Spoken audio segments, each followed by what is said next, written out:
ಶ್ರೀ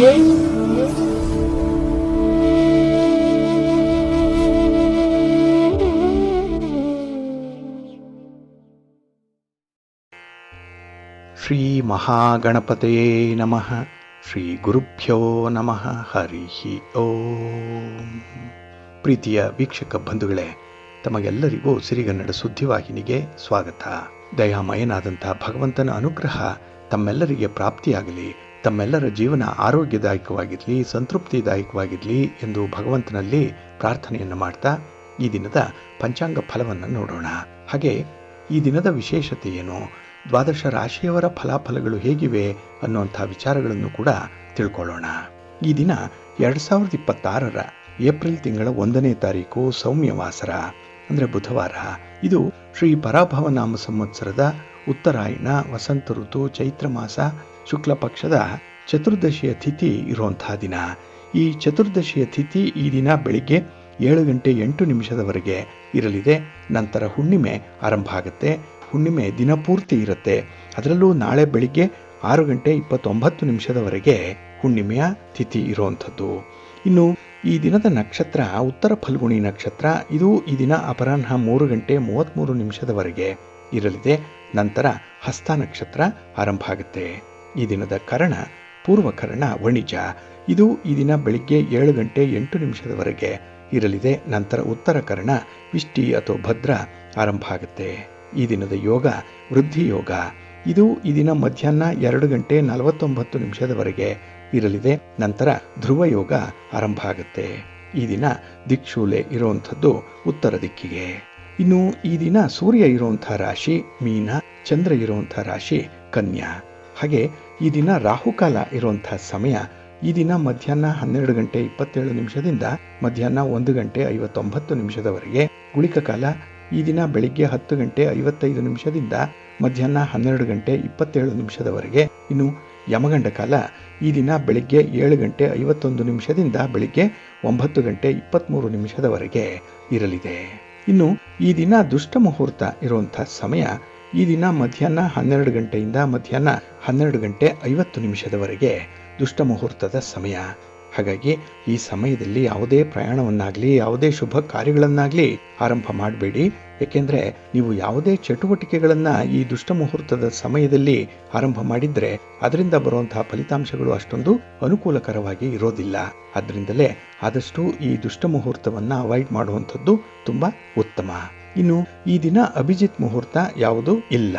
ಇನ್ನು ವಿಶೇಷವಾಗಿ ಈ ದಿನ ಅಮೃತ ಕಾಲ ಇರುವಂತಹ ಸಮಯ ಈ ದಿನ ಬೆಳಿಗ್ಗೆ 9:17 ಬೆಳಿಗ್ಗೆ 10:37 ಅಮೃತ ಕಾಲದ ಸಮಯ. ಇನ್ನು ಚಗೋದಯದಂತೆ ಲಾಭದ ಸಮಯ ಅಂತ ಹೇಳಿದ್ರೆ ಈ ದಿನ ಬೆಳಿಗ್ಗೆ 6:23 ಬೆಳಿಗ್ಗೆ 7:55 ಲಾಭದ ಸಮಯ. ಹಾಗಾಗಿ ವ್ಯಾಪಾರಸ್ಥರು, ವ್ಯವಹಾರಸ್ಥರು, ವರ್ತಕರು ವಿಶೇಷವಾಗಿ ಈ ಒಂದು ಸಮಯವನ್ನು ನಿಮ್ಮ ವ್ಯಾಪಾರಿ ಚಟುವಟಿಕೆಗಳಿಗೆ ಅನುಸರಣೆ ಮಾಡಬಹುದು. ಇಲ್ಲಿ ನಿಮ್ಮ ಪ್ರಯಾಣವನ್ನು ಕೂಡ ಪ್ರಾರಂಭ ಮಾಡಬಹುದು. ಹಾಗಾಗಿ ನಿಮ್ಮ ವ್ಯಾಪಾರದಲ್ಲಿ ತುಂಬ ಪ್ರಗತಿ ಇರುತ್ತೆ. ನಿಮ್ಮ ಪ್ರತಿ ಪ್ರಯತ್ನಕ್ಕೂ ಕೂಡ ಒಳ್ಳೆಯ ಪ್ರತಿಫಲ ಈ ದಿನ ಸಿಕ್ಕತ್ತೆ ಈ ಚಗೋದಯದ ಸಮಯದಲ್ಲಿ ನಿಮ್ಮ ವ್ಯವಹಾರಗಳನ್ನು ಆರಂಭ ಮಾಡೋದ್ರಿಂದ. ಇನ್ನು ಈ ದಿನ ಸೂರ್ಯೋದಯ ಆಗುವಂಥ ಸಮಯ ಈ ದಿನ ಪ್ರಾತಃ ಕಾಲ 6:14 ಸೂರ್ಯಾಸ್ತ ಸಂಜೆ 6:30. ಇನ್ನು ಈ ದಿನ ಚಂದ್ರನ ಬಲ ಇರುವಂಥ ರಾಶಿಗಳು ಅಂತ ಹೇಳಿದ್ರೆ ಮೇಷ, ಕರ್ಕಾಟಕ, ಕನ್ಯಾ, ವೃಶ್ಚಿಕ, ಧನಸ್ಸು ಮತ್ತೆ ಮೀನ. ಈ 6 ರಾಶಿಯವರಿಗೆ ಗೋಚಾರದಲ್ಲಿ ಚಂದ್ರನಿಂದ ಶುಭ ಫಲಗಳ ಯೋಗ ಇರುತ್ತೆ. ಇನ್ನು ಉಳಿದ 6 ರಾಶಿಯವರಿಗೆ ಮಿಶ್ರ ಫಲದ ಯೋಗ ಇರುತ್ತೆ. ಅದನ್ನು ಮುಂದೆ ದ್ವಾದಶ ರಾಶಿಯವರ ಗೋಚಾರ ಫಲಾಫಲಗಳನ್ನು ನೋಡುವಂತಹ ಸಂದರ್ಭದಲ್ಲಿ ಮತ್ತಷ್ಟು ಹೆಚ್ಚಿನ ಮಾಹಿತಿಗಳನ್ನು ತಿಳ್ಕೊಳ್ಳೋಣ. ಇನ್ನು ಈ ದಿನದ ಹೊರದ ಅಧಿಪತಿ ಬುಧ. ಬುಧ ಅಂತ ಹೇಳಿದ್ರೆ ವಾಕ್ಚಾತುರ್ಯಕ್ಕೆ ಕಾರಕ, ಮಾತಿಗೆ ಕಾರಕ ಬುಧ. ಹಾಗಾಗಿ ಈ ದಿನ ಮಾತುಗಾರಿಕೆಯಿಂದ ಬಹಳ ವಿಶೇಷವಾದಂತಹ ಫಲಗಳು ಸಿಕ್ಕತ್ತೆ, ಸಮಸ್ಯೆಗಳು ಬಗೆಹರಿಯುತ್ತೆ. ಹಾಗೆ ಆ ಮಾತು ಹೆಚ್ಚಾದರೆ ಅದು ನಿಮಗೆ ಅನರ್ಥವನ್ನು ತರುತ್ತೆ. ಹಾಗಾಗಿ ನಿಮ್ಮ ಈ ದಿನದ ಪ್ರತಿ ಸಕ್ಸಸ್ ಕೂಡ ನಿಮ್ಮ ಮಾತನ್ನೇ ಆಧರಿಸಿರುವಂಥದ್ದು. ಹಾಗೆ ಬುಧ ಗಣಿತಕ್ಕೆ, ವ್ಯಾಪಾರಕ್ಕೆ, ವ್ಯವಹಾರಕ್ಕೆ, ವಾಣಿಜ್ಯಕ್ಕೆ, ಲೆಕ್ಕಾಚಾರಕ್ಕೆ ಕಾರಕನಾಗಿರುವಂಥವನು. ಹಾಗಾಗಿ ಈ ದಿನ ವ್ಯಾಪಾರಸ್ಥರಿಗೆ, ವ್ಯವಹಾರಸ್ಥರಿಗೆ ತುಂಬ ಅನುಕೂಲ ಇದೆ. ಅದರಲ್ಲೂ ವರ್ತಕರಿಗೆ ಮತ್ತು ದಳ್ಳಾಳಿಗಳಿಗೆ ತುಂಬ ಲಾಭದ ಅಂಶ ಸಿಕ್ಕುವಂಥ ಸಾಧ್ಯತೆ ಇದೆ. ಒಟ್ಟಾರೆ ಈ ದಿನ ನಿಮ್ಮ ವ್ಯಾಪಾರಿ ಚಟುವಟಿಕೆಗಳನ್ನು ಬಹಳ ವಿಶೇಷ ರೀತಿಯಲ್ಲಿ ಬದಲಾವಣೆ ಮಾಡಲಿಕ್ಕೂ ಕೂಡ ತುಂಬ ಅವಕಾಶಗಳು ಇರುತ್ತೆ. ಹಾಗಾಗಿ ವ್ಯಾಪಾರದಲ್ಲಿ ಒಳ್ಳೆಯ ಲಾಭ ಇರುವಂಥದ್ದು. ಜೊತೆಗೆ ಗೆಳೆತನಕ್ಕೆ ಮತ್ತು ಸ್ನೇಹಕ್ಕೆ ಬುಧ ಕಾರಕನಾಗಿರೋದ್ರಿಂದ ಈ ದಿನ ಪಾರ್ಟ್ನರ್ಶಿಪ್ಪಲ್ಲಿ ನಡೆಯುವಂಥ ವ್ಯವಹಾರಗಳು ಕೂಡ ತುಂಬ ಚೆನ್ನಾಗಿ ನಡೆಯುತ್ತೆ. ಒಳ್ಳೆಯ ಲಾಭ ಇದೆ, ಒಳ್ಳೆಯ ಅಂಡರ್ಸ್ಟ್ಯಾಂಡಿಂಗ್ ಅನ್ನುವಂಥದ್ದು ಕೂಡ ಇದೆ. ಇನ್ನು ಈ ಕಲಿಕೆಗೆ ಮತ್ತು ಬರವಣಿಗೆಗೆ ಬುಧ ಕಾರಕನಾಗಿರುವಂಥವನು. ಹಾಗಾಗಿ ವಿದ್ಯಾರ್ಥಿಗಳಿಗೂ ಕೂಡ ಈ ದಿನ ತುಂಬ ವಿಶೇಷವಾದಂಥ ದಿನ ಇದು.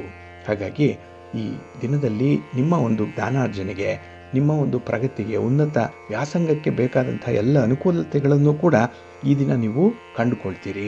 ಅಂಥ ಒಂದು ವಾತಾವರಣ ನಿಮಗೆ ಸೃಷ್ಟಿಯಾಗಿ ಬರುವಂಥದ್ದಿದೆ. ಹಾಗಾಗಿ ಈ ಬರುವಂತಹ ಅವಕಾಶಗಳೇನಿದೆ ಅದನ್ನು ಸಮರ್ಥವಾಗಿ ಬಳಸ್ಕೊಳ್ಳಿ. ಅದರಲ್ಲೂ ಈ ದಿನದ ಗುರು ಹೋರಾದಲ್ಲಿ ನಿಮ್ಮ ಚಟುವಟಿಕೆಗಳನ್ನು ಆರಂಭ ಮಾಡಿದ್ರೆ ಅದು ಕೂಡ ನಿಮಗೆ ಅತ್ಯುತ್ತಮವಾದಂಥ ಫಲವನ್ನು ತಂದು ಕೊಡುತ್ತೆ. ಹಾಗಾಗಿ ಈ ದಿನ ಗುರು ಹೋರ ಇರುವಂಥ ಸಮಯ ಈ ದಿನ ಬೆಳಿಗ್ಗೆ 9 ಗಂಟೆ 21 ನಿಮಿಷದಿಂದ ಬೆಳಿಗ್ಗೆ 10 ಗಂಟೆ 23 ನಿಮಿಷದವರೆಗೆ.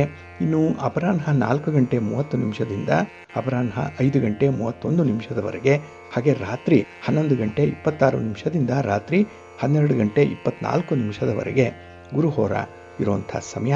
ಇದನ್ನು ನೀವು ಈ ದಿನ ಅನುಸರಣೆ ಮಾಡ್ಬೋದು, ಒಳ್ಳೆಯದಾಗತ್ತೆ.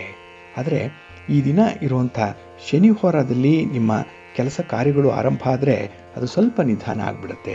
ಏಕೆಂದರೆ ಶನಿ ಮಂದಗತಿಯ ಚಲನೆಯನ್ನು ಹೊಂದಿರೋನಾದ್ರಿಂದ ನಿಮ್ಮ ಕೆಲಸಗಳ ಆರಂಭ ಕೂಡ ತಡ ಆಗುತ್ತೆ. ಹಾಗೆ ಕೆಲಸದ ವೇಗ ಇದ್ದಕ್ಕಿದ್ದ ಹಾಗೆ ಕಡಿಮೆ ಆಗಿಬಿಡುತ್ತೆ. ಫಲಿತಾಂಶಗಳು ಕೂಡ ಬೇಗ ಸಿಕ್ಕಲ್ಲ. ಹಾಗಾಗಿನೇ ಕೆಲವೊಂದು ಪ್ರಮುಖವಾಗಿರುವಂಥ ಕೆಲಸ ಕಾರ್ಯಗಳನ್ನು ಆದಷ್ಟು ಶನಿ ಹೋರಾದಲ್ಲಿ ಪ್ರಾರಂಭ ಮಾಡಬೇಡಿ. ಇದು ಈ ದಿನ ಬೆಳಿಗ್ಗೆ 8 ಗಂಟೆ 20 ನಿಮಿಷದಿಂದ ಬೆಳಿಗ್ಗೆ 9 ಗಂಟೆ 21 ನಿಮಿಷದವರೆಗೆ. ಹಾಗೆ ಅಪರಾಹ್ನ 3 ಗಂಟೆ 29 ನಿಮಿಷದಿಂದ ಸಂಜೆ 4 ಗಂಟೆ 30 ನಿಮಿಷದವರೆಗೆ. ಹಾಗೆ ರಾತ್ರಿ 10 ಗಂಟೆ 27 ನಿಮಿಷದಿಂದ ರಾತ್ರಿ 11 ಗಂಟೆ 26 ನಿಮಿಷದವರೆಗೆ ಶನಿ ಹೋರ ಇರುವಂಥ ಸಮಯ. ಇದನ್ನು ಸ್ವಲ್ಪ ಅವಾಯ್ಡ್ ಮಾಡ್ಕೊಳ್ಳಿ, ಒಳ್ಳೆಯದಾಗತ್ತೆ. ಇನ್ನು ಈ ದಿನ ಇರುವಂಥ ಬುಧ ಹೋರ ಬಹಳ ಚೆನ್ನಾಗಿದೆ. ಅದರಲ್ಲೂ ವ್ಯವಹಾರಸ್ಥರಿಗೆ ತುಂಬ ಅನುಕೂಲತೆಗಳನ್ನು ತರುವಂಥ ಒಂದು ಹೋರ ಅಂತ ಹೇಳಿದ್ರೆ ಬುಧ ಹೋರ. ನಿಮ್ಮ ಆರ್ಬಿಟ್ರೇಷನ್ಗೆ, ನೆಗೋಷಿಯೇಷನ್ಸ್ಗೆ, ಪಾರ್ಟ್ನರ್ಶಿಪ್ ಡೀಡ್ಗೆ ಸಂಬಂಧಪಟ್ಟಂತಹ ವಿಚಾರಗಳು, ಯಾವುದೇ ರೀತಿಯ ವ್ಯಾಪಾರಿ ಚಟುವಟಿಕೆಗಳನ್ನು ಆರಂಭ ಮಾಡುವಂಥ ವಿಚಾರ, ಅಗ್ರಿಮೆಂಟ್ ಮಾಡಿಕೊಳ್ಳುವಂಥ ವಿಚಾರ ಅಥವಾ ಅಡ್ವಾನ್ಸ್ ಕೊಡುವಂಥ ವಿಚಾರ ಏನೇ ಇದ್ದರೂ ಬುಧ ಹೋರಾದಲ್ಲಿ ಮಾಡಿ. ನಿಮ್ಮ ವ್ಯವಹಾರಗಳು ತುಂಬ ಪ್ರಗತಿದಾಯಕವಾಗಿ ಇರುತ್ತೆ. ಹಾಗಾಗಿ ಈ ದಿನ ಬುಧ ಹೋರ ಇರುವಂಥ ಸಮಯ ಈ ದಿನ ಬೆಳಿಗ್ಗೆ 6 ಗಂಟೆ 18 ನಿಮಿಷದಿಂದ ಬೆಳಿಗ್ಗೆ 7 ಗಂಟೆ 19 ನಿಮಿಷದವರೆಗೆ. ಇನ್ನು ಮಧ್ಯಾಹ್ನ 1 ಗಂಟೆ 26 ನಿಮಿಷದಿಂದ ಮಧ್ಯಾಹ್ನ 2 ಗಂಟೆ 27 ನಿಮಿಷದವರೆಗೆ. ಹಾಗೆ ರಾತ್ರಿ 8 ಗಂಟೆ 30 ನಿಮಿಷದಿಂದ ರಾತ್ರಿ 9 ಗಂಟೆ 28 ನಿಮಿಷದವರೆಗೆ ಬುಧ ಹೋರ ಇರುವಂಥ ಸಮಯ. ಇದನ್ನು ನೀವು ಈ ದಿನ ಅನುಸರಣೆ ಮಾಡ್ಬೋದು, ಒಳ್ಳೆಯ ಪ್ರತಿಫಲ ನಿಮಗೆ ಸಿಕ್ಕತ್ತೆ. ಹಾಗೆ ಈ ದಿನ ಇರುವಂಥ ಕುಜ ಹೋರ ಬಹಳ ಚೆನ್ನಾಗಿದೆ. ಅದರಲ್ಲೂ ಕುಜ ಭೂಮಿಕಾರಕ. ಹಾಗಾಗಿ ಭೂಮಿಗೆ ಸಂಬಂಧಪಟ್ಟಂತಹ ವಿಚಾರಗಳು, ನಿಮ್ಮ ಮನೆ, ಸೈಟು, ಜಮೀನು ಇತ್ಯಾದಿಗಳನ್ನು ಮಾರಾಟ ಮಾಡುವಂಥ ವಿಚಾರ, ಖರೀದಿ ಮಾಡುವಂಥ ವಿಚಾರ, ಇದರಲ್ಲಿ ನಿಮಗೆ ತುಂಬ ಅನುಕೂಲತೆಗಳು ಇರುತ್ತೆ. ಇನ್ನು ಈ ಕುಜ ಹೋರಾದ ಸಮಯದಲ್ಲಿ ನೀವು ಯಾವುದೇ ರೀತಿಯ ಸ್ಪರ್ಧೆಯಲ್ಲಿ ಭಾಗವಹಿಸುವಂಥದ್ದು, ಸ್ಪರ್ಧಾತ್ಮಕ ಪರೀಕ್ಷೆಗಳಲ್ಲಿ ಭಾಗವಹಿಸುವಂಥ ವಿಚಾರ, ಇದರಲ್ಲೂ ಕೂಡ ನಿಮಗೆ ತುಂಬ ಅನುಕೂಲತೆಗಳು ಇರುತ್ತೆ. ಇನ್ನು ನೀವು ಯಾವುದೇ ಉತ್ಪನ್ನಗಳನ್ನು ಮಾರ್ಕೆಟಿಂಗ್ ಮಾಡುವಂಥ ವಿಚಾರ ಇದ್ರೂ ಕೂಡ ಕುಜ ಹೋರಾದಲ್ಲಿ ಆರಂಭ ಮಾಡಿ. ಸ್ಪರ್ಧೆಗಳಿದ್ರೂ ಕೂಡ ಒಂದು ಉತ್ತಮವಾದಂತಹ ಲಾಭವನ್ನು ಕಾಣಲಿಕ್ಕೆ ನಿಮಗೆ ಸಹಾಯಕವಾಗುತ್ತೆ. ಹಾಗಾಗಿ ಈ ದಿನ ಕುಜ ಹೋರ ಇರುವಂಥ ಸಮಯ ಈ ದಿನ ಬೆಳಿಗ್ಗೆ 10 ಗಂಟೆ 23 ನಿಮಿಷದಿಂದ ಬೆಳಿಗ್ಗೆ 11 ಗಂಟೆ 24 ನಿಮಿಷದವರೆಗೆ. ಇನ್ನು ಸಂಜೆ 5 ಗಂಟೆ 31 ನಿಮಿಷದಿಂದ ಸಂಜೆ 6 ಗಂಟೆ 32 ನಿಮಿಷದವರೆಗೆ. ಹಾಗೆ ರಾತ್ರಿ 12 ಗಂಟೆ 24 ನಿಮಿಷದಿಂದ ರಾತ್ರಿ 1 ಗಂಟೆ 23 ನಿಮಿಷದವರೆಗೆ ಕುಜ ಹೋರ ಇರುವಂಥ ಸಮಯ. ಇದನ್ನು ನೀವು ಅನುಸರಣೆ ಮಾಡ್ಬೋದು, ಒಳ್ಳೆಯದಾಗತ್ತೆ. ಆದರೆ ಈ ದಿನ ಇರುವಂಥ ಶುಕ್ರ ಹೋರ ಏನಿದೆ ಇದನ್ನು ಸ್ವಲ್ಪ ಅವಾಯ್ಡ್ ಮಾಡಿಕೊಳ್ಬೇಕು. ಅದರಲ್ಲೂ ಈ ವಿವಾಹಕ್ಕೆ ಸಂಬಂಧಪಟ್ಟಂತಹ ವಿಚಾರಗಳು, ವಿವಾಹಕ್ಕೆ ಸಂಬಂಧಪಟ್ಟಂತೆ ಯಾವುದೇ ರೀತಿಯ ಪ್ರಯಾಣವನ್ನು ಮಾಡುವಂಥದ್ದು, ಪೂರ್ವ ಸಿದ್ಧತೆ ಮಾಡುವಂಥದ್ದು ಅಥವಾ ಯಾವುದೇ ಖರೀದಿ ಪ್ರಕ್ರಿಯೆ, ಇದ್ಯಾವುದನ್ನು ಕೂಡ ಶುಕ್ರ ಹೋರಾದಲ್ಲಿ ಮಾಡಬೇಡಿ. ಇನ್ನು ಈ ದಾಖಲೆ ಪತ್ರಗಳಿಗೆ ಸಹಿ ಮಾಡುವಂಥ ವಿಚಾರ, ಅಡ್ವಾನ್ಸ್ ಕೊಡುವಂಥ ವಿಚಾರ ಆಗಲಿ, ಹಣಕಾಸಿನ ವ್ಯವಹಾರಗಳನ್ನು ಮಾಡುವಂಥದ್ದು ಯಾವುದನ್ನು ಕೂಡ ಶುಕ್ರ ಹೋರಾದಲ್ಲಿ ಮಾಡಬೇಡಿ. ಯಾಕೆಂದರೆ ನಿಮ್ಮ ವ್ಯವಹಾರ ಅಷ್ಟೊಂದು ಪ್ರಗತಿದಾಯಕವಾಗಿ ಇರಲ್ಲ. ಇಲ್ಲಿ ನಿಮಗೆ ವ್ಯಾಪಾರದಲ್ಲಿ ಮೋಸ ಆಗುವಂಥ ಸಾಧ್ಯತೆಗಳು ಕೂಡ ಇರುತ್ತೆ.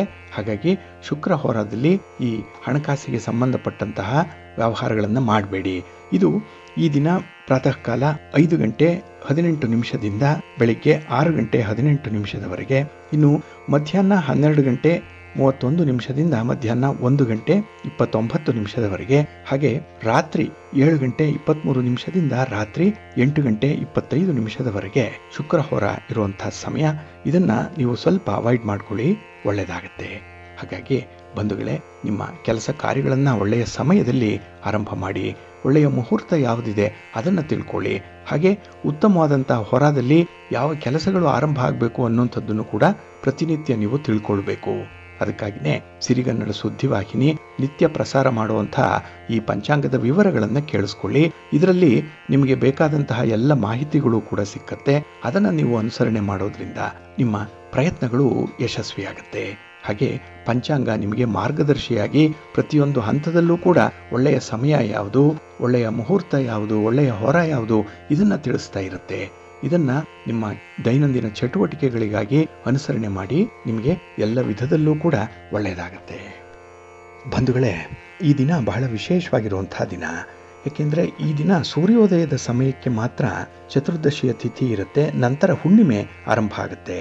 ಈ ದಿನದ ಹುಣ್ಣಿಮೆಯ ಬಗ್ಗೆ ನಾವು ನಿನ್ನೆ ಬಹಳ ವಿವರವಾದಂತಹ ಕೆಲವೊಂದು ಮಾಹಿತಿಗಳನ್ನು ಕೇಳಿದ್ವಿ. ಇಲ್ಲಿ ಈ ದಿನದ ಹುಣ್ಣಿಮೆಯನ್ನ ದವನದ ಹುಣ್ಣಿಮೆ ಅಂತ ಹೇಳಿ ಕರೆಯುವಂಥದ್ದು, ಅಕ್ಕನ ಹುಣ್ಣಿಮೆ ಅಂತ ಹೇಳಿ ಕೂಡ ಕರೀತಾರೆ, ಮತ್ತೆ ಚಿತ್ರಾ ಪೌರ್ಣಿಮೆ ಅಂತ ಹೇಳಿ ಕೂಡ ಕರೆಯುವಂಥದ್ದು ಇದೆ. ಇನ್ನು ಈ ದಿನ ಹುಣ್ಣಿಮೆಯ ವ್ರತವನ್ನು ಆಚರಣೆ ಮಾಡುವಂಥವ್ರು ಬಹಳ ವಿಶೇಷವಾದಂತಹ ಶ್ರದ್ಧಾ ಭಕ್ತಿಗಳಿಂದ ಹುಣ್ಣಿಮೆಯನ್ನ ಅನುಸರಣೆ ಮಾಡುವಂಥದ್ದು. ಜೊತೆಗೆ ಈ ದಿನ ಸತ್ಯನಾರಾಯಣ ಸ್ವಾಮಿಯ ಪೂಜೆಯನ್ನು ನೆರವೇರಿಸುವಂಥವರು ಕೂಡ ಇದ್ದಾರೆ. ಹಾಗೆ ಈ ದಿನ ಬೆಂಗಳೂರು ಕರಗ ನಡೆಯುವಂಥ ಒಂದು ಸಂದರ್ಭ. ಐತಿಹಾಸಿಕ ಬೆಂಗಳೂರು ಕರಗ ನಡೆಯುವಂಥದ್ದು ಈ ಚೈತ್ರ ಮಾಸದ ಹುಣ್ಣಿಮೆಯ ದಿನದಲ್ಲಿ.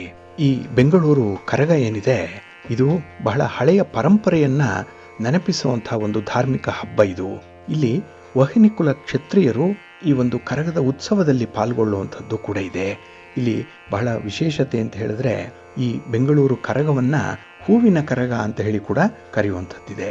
ಈ ದಿನ ಮಧ್ಯರಾತ್ರಿ 12:30ಕ್ಕೆ ಧರ್ಮರಾಯ ಸ್ವಾಮಿ ದೇವಾಲಯದಿಂದ ಆರಂಭ ಆಗುತ್ತೆ ಕರಗದ ಉತ್ಸವ. ನಂತರ ದ್ರೌಪದಿ ದೇವಿಯ ಆರಾಧನೆ ಕೂಡ ಈ ಹಬ್ಬದ ಮತ್ತೊಂದು ವಿಶೇಷತೆ. ಹಾಗಾಗಿ ಇಲ್ಲಿ ಧರ್ಮರಾಯ ಸ್ವಾಮಿ ದೇವಾಲಯ ಏನಿದೆ, ಅದು ಬೆಂಗಳೂರಿನ ಸಿಟಿ ಮಾರ್ಕೆಟ್ ಪ್ರದೇಶದಲ್ಲಿ ಇರುವಂಥದ್ದು. ಇಲ್ಲಿಂದ ಕರಗ ಆರಂಭ ಆಗುತ್ತೆ. ಈ ಬೆಂಗಳೂರು ಕರಗದ ಮೂಲವನ್ನ ನಾವು ನೋಡ್ತಾ ಹೋದ್ರೆ, ಈ ಕರಗ ತಿಗಳರಪೇಟೆಯಲ್ಲಿ ಆಚರಿಸುವಂತಹ ಒಂದು ವಾರ್ಷಿಕ ಹಬ್ಬ. ಪ್ರತಿ ವರ್ಷ ಇವರು ಆಚರಣೆಯನ್ನ ಮಾಡ್ತಾ ಇದ್ರು. ಇದಕ್ಕೆ ಮುಖ್ಯವಾಗಿ ಚಾಲುಕ್ಯ ರಾಜವಂಶದ ಸಮುದಾಯಕ್ಕೆ ಸೇರಿದಂತಹ ವಹ್ನಿಕುಲ ಕ್ಷತ್ರಿಯರು ಆಚರಿಸುವಂತಹ ಒಂದು ಹಬ್ಬ ಇದು. ಇಲ್ಲಿ ಸಾಮಾನ್ಯವಾಗಿ ದ್ರೌಪದಿ ಮತ್ತೆ ಧರ್ಮರಾಯ ಇವರಿಗೆ ದೇವಾಲಯಗಳು ಬಹಳ ಕಡಿಮೆ ಇರುವಂಥದ್ದು. ಆದರೆ ಈ ಒಂದು ಸಂದರ್ಭದಲ್ಲಿ ತಿಗಳರಪೇಟೆಯಲ್ಲಿ ಈ ದ್ರೌಪದಿ ಮತ್ತೆ ಧರ್ಮರಾಯರಿಗೆ ವಿಶೇಷವಾದಂತಹ ದೇವಾಲಯಗಳನ್ನ ನಿರ್ಮಾಣ ಮಾಡಿದ್ರು. ಆದಿಶಕ್ತಿ ದ್ರೌಪದಿ ಅಂತಾನೆ ಆಕೆಯನ್ನ ಕರೆದ್ರು. ಜೊತೆಗೆ ಈ ಒಂದು ಕರಗದ ಸಂದರ್ಭದಲ್ಲಿ ದ್ರೌಪದಿ ದೇವಿಯನ್ನ ಪೂಜಿಸುವಂತಹ ಒಂದು ಸಂಪ್ರದಾಯ ಬೆಳೆದು ಬಂತು. ಹಾಗಾಗಿ ಇಲ್ಲಿ ತಮಿಳುನಾಡು, ಕರ್ನಾಟಕ, ಆಂಧ್ರ, ತೆಲಂಗಾಣ ಮತ್ತೆ ಮಹಾಬಲಿಪುರಂ ಇಲ್ಲಿ ಪಂಚರಥಗಳನ್ನ ದಕ್ಷಿಣ ಭಾರತದಲ್ಲಿ ವಿಶೇಷವಾಗಿ ನಿರ್ಮಾಣ ಮಾಡುವಂಥದ್ದು. ಅದರಲ್ಲಿ ಈ ಕ್ಷತ್ರಿಯರು ಈ ಒಂದು ಹಬ್ಬವನ್ನ ಮುಂದೆ ನಿಂತು ನಡೆಸ್ಕೊಡುವಂಥದ್ದು ಕೂಡ ಇದೆ. ಇಲ್ಲಿ ಆಂಧ್ರ ಪ್ರದೇಶದಲ್ಲಿರುವಂತಹ ಮೂಲಂಪೇಟೆಯಲ್ಲಿ ಅತ್ಯಂತ ಹಳೆಯದಾದಂತಹ ಒಂದು ದ್ರೌಪದಿ ದೇವಾಲಯ ಕೂಡ ಇದೆ. ಇನ್ನು ಕೋಲಾರ ಜಿಲ್ಲೆಯ ಕೆಲವು ಭಾಗಗಳಲ್ಲಿ ದ್ರೌಪದಿ ದೇವಿಗೆ ಸಂಬಂಧಪಟ್ಟಂತಹ ದೇವಾಲಯಗಳು ಕೂಡ ಇದೆ. ಇಲ್ಲಿ ಈ ಕರಗದ ಹಿನ್ನೆಲೆಯಲ್ಲಿ ಒಂದು ಪೌರಾಣಿಕ ದಂತಕಥೆ ಇದೆ. ಏನಂದ್ರೆ, ಜೀವನದ ಕೊನೆಯ ದಿನಗಳಲ್ಲಿ ಪಾಂಡವರು ಮತ್ತೆ ದ್ರೌಪದಿ ತಮ್ಮ ರಾಜ್ಯವನ್ನ ತೊರೆದು ಹಿಮಾಲಯದ ಕಡೆಗೆ ಪ್ರಯಾಣವನ್ನ ಬೆಳೆಸ್ತಾರೆ. ದ್ರೌಪದಿಯನ್ನ ನೋಡಿದಂತಹ ತಿಮಿರಾಸುರ ಅವಳನ್ನ ಕೀಟಲೆ ಮಾಡಲಿಕ್ಕೆ ಪ್ರಾರಂಭ ಮಾಡ್ತಾನೆ. ಹೇಗಾದ್ರೂ ಮಾಡಿ ದ್ರೌಪದಿಯನ್ನ ಮೆಚ್ಚಿಸಿ ತನ್ನ ಜೊತೆ ಕರೆದೊಯ್ಯಬೇಕು ಅಂತ ಹೇಳಿ ಆ ತಿಮಿರಾಸುರ ಬಹಳ ಪ್ರಯತ್ನ ಪಡ್ತಾ ಇರ್ತಾನೆ. ಆಗ ಪಾಂಡವರೈವರು ಕೂಡ ಮುಂದೆ ಮುಂದೆ ನಡೀತಾ ಇದ್ದಂತಹ ಸಂದರ್ಭ, ದ್ರೌಪದಿ ಮಾತ್ರ ಕೊನೆಯಲ್ಲಿ ನಡೀತಾ ಇರುವಂಥದ್ದು. ಆ ಸಂದರ್ಭದಲ್ಲಿ ತಿಮಿರಾಸುರನ ಉಪಟಳ ಜಾಸ್ತಿ ಆಗುತ್ತೆ. ಆಗ ದ್ರೌಪದಿ ತನ್ನ ಶಕ್ತಿಗಳೊಂದಿಗೆ ತಿಮಿರಾಸುರನನ್ನ ನಾಶ ಮಾಡಲಿಕ್ಕೆ ವೀರಕುಮಾರರನ್ನ ಸೃಷ್ಟಿ ಮಾಡ್ತಾಳೆ ಅನ್ನುವಂಥ ಒಂದು ನಂಬಿಕೆ ಇದೆ. ಹಾಗಾಗಿನೇ ದ್ರೌಪದಿ ಅಲ್ಲಿ ಶಕ್ತಿಯ ಅವತಾರವನ್ನ ತಾಳದ್ಲು ಅನ್ನುವಂಥದ್ದು. ಹಾಗಾಗಿ ತಿಮಿರಾಸುರನನ್ನೇ ಕೊಲ್ಲಲಿಕ್ಕೆ ದ್ರೌಪದಿಯೇ ಪುರುಷ ಅವತಾರವನ್ನು ತಾಳದ್ಲು ಅನ್ನುವಂಥ ಒಂದು ದಂತಕತೆ ಕೂಡ ಇದೆ. ಹಾಗಾಗಿನೇ ಅಲ್ಲಿ ರಾಕ್ಷಸರ ವಿರುದ್ಧ ಹೋರಾಡುವಂಥ ವೀರಕುಮಾರರನ್ನ ಒಂದು ಸೈನ್ಯವನ್ನಾಗಿ ಪರಿವರ್ತನೆ ಮಾಡ್ತಾಳೆ. ಇನ್ನು ದ್ರೌಪದಿ ಸ್ವರ್ಗಕ್ಕೆ ತನ್ನ ಆರೋಹಣವನ್ನು ಮುಂದುವರಿಸಿದಂತಹ ಸಂದರ್ಭದಲ್ಲಿ ವೀರಕುಮಾರರು ಅವಳನ್ನು ಬಿಟ್ಟು ಹೋಗಬಾರದು ಅಂತ ಹೇಳಿ ಕೇಳ್ಕೊಳ್ತಾರೆ. ಅವಳು ಚೈತ್ರ ಹುಣ್ಣಿಮೆಯ ದಿನ ಭೂಮಿಗೆ ಮತ್ತೆ ಹಿಂದಿರುಗಿ ಬರುವುದಾಗಿ ಆ ವೀರಕುಮಾರರಿಗೆ ಭರವಸೆಯನ್ನು ನೀಡ್ತಾಳೆ. ನಂತರ ಈ ಚೈತ್ರ ಹುಣ್ಣಿಮೆಯ ದಿನ ಈ ಕರಗದ ರೂಪದಲ್ಲಿ ದ್ರೌಪದಿ ಕಾಣಿಸ್ಕೊಳ್ತಾಳೆ ಅನ್ನುವಂಥ ನಂಬಿಕೆ ಇದೆ. ಹಾಗಾಗಿ 10 ದಿನಗಳ ಕರಗವು ದ್ರೌಪದಿಯ ಮನೆಗೆ ಅಂದರೆ ಈ ಭೂಮಿಗೆ ಮತ್ತೆ ಮರಳ್ತಾಳೆ ಅನ್ನುವಂಥದ್ದನ್ನ ಸೂಚಿಸುತ್ತೆ. ಹಾಗಾಗಿನೇ ಇಲ್ಲಿ ವಹ್ನಿಕುಲ ಕ್ಷತ್ರಿಯ ಸಮುದಾಯದವರು ಇದನ್ನ ಅನುಸರಣೆ ಮಾಡ್ತಾ ಬಂದಿದ್ದಾರೆ.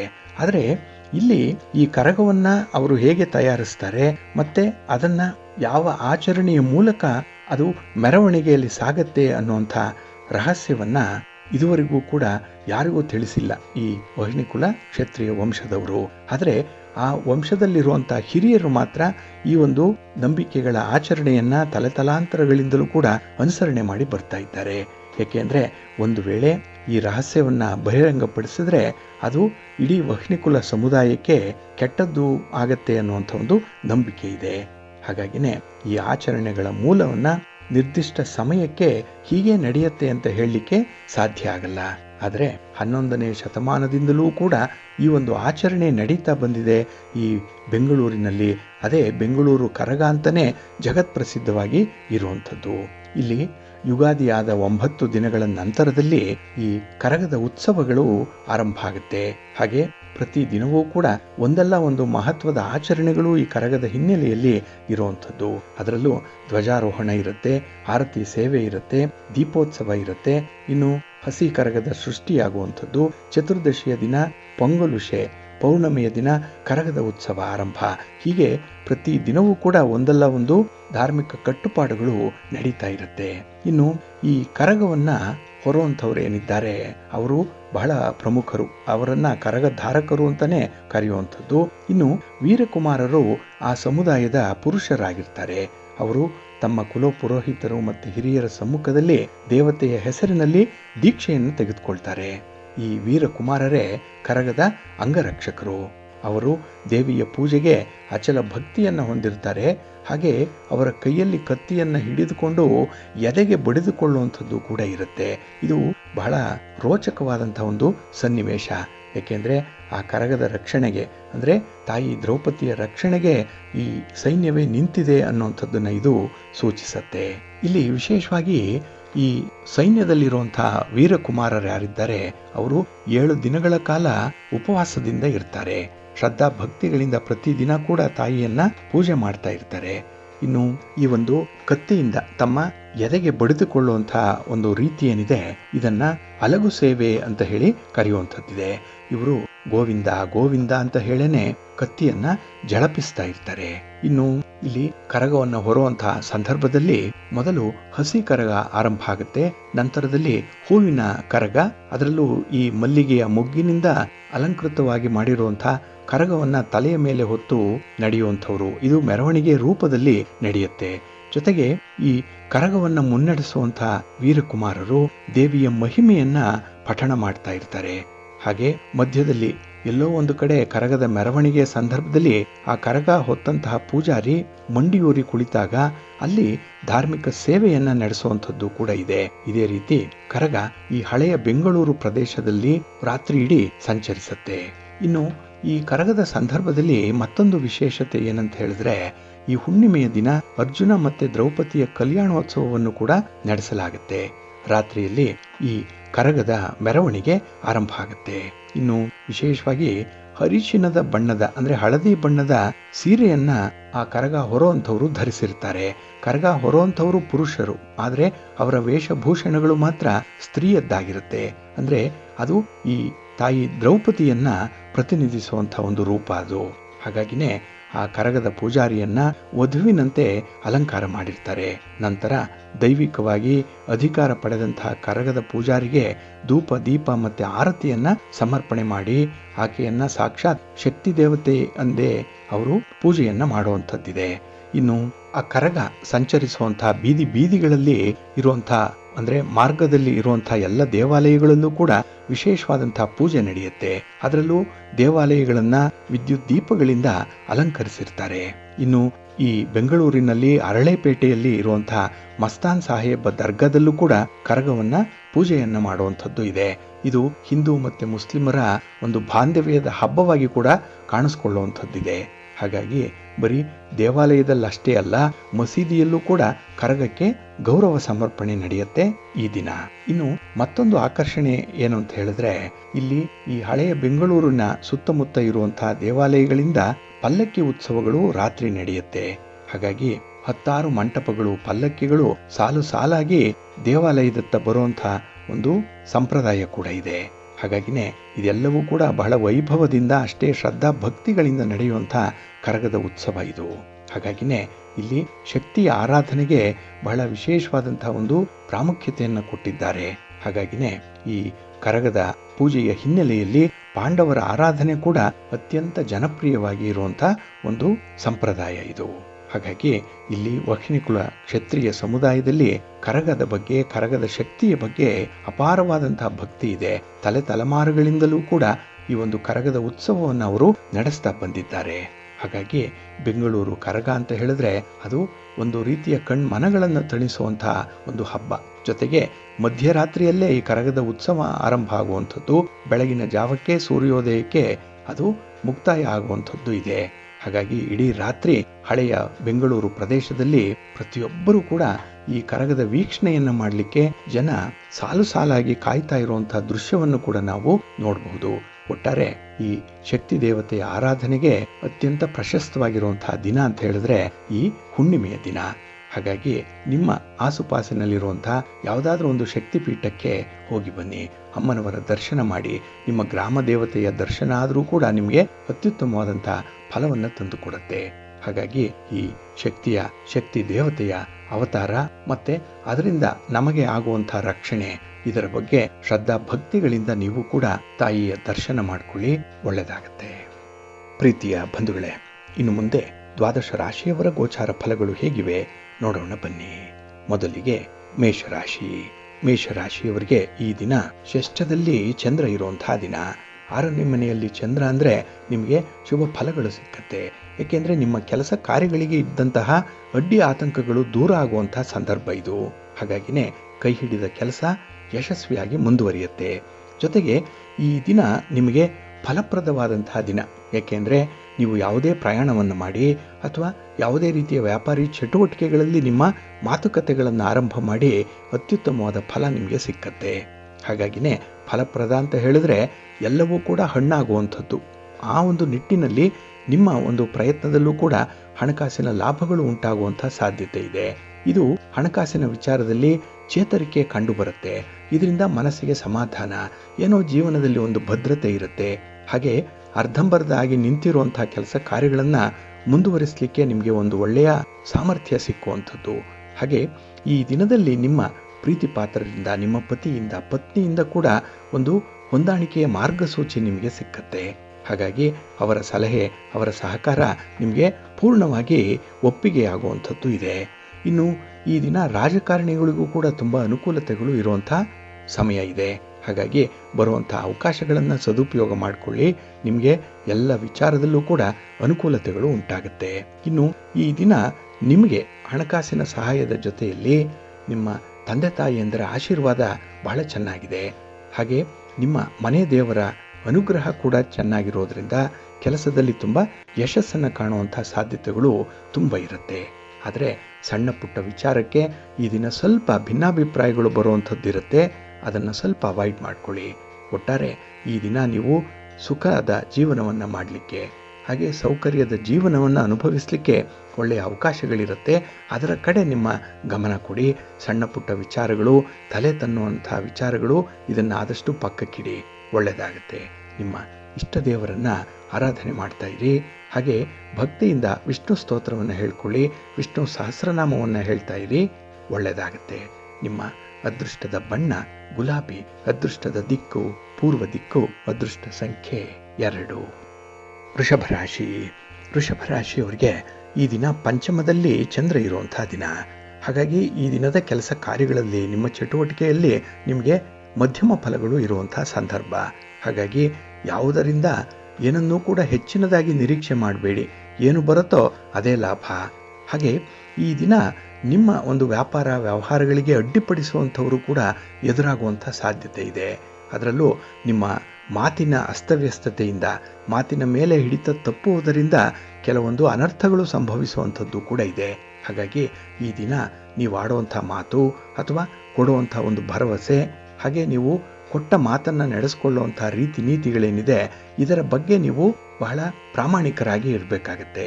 ಒಂದು ವೇಳೆ ಮಾತು ತಪ್ಪಿದರೆ ಈ ದಿನ ಸ್ವಲ್ಪ ಗೌರವಕ್ಕೆ ಚ್ಯುತಿ ಬರುವಂಥದ್ದು ಕೂಡ ಇರುತ್ತೆ, ಜಾಗ್ರತೆ.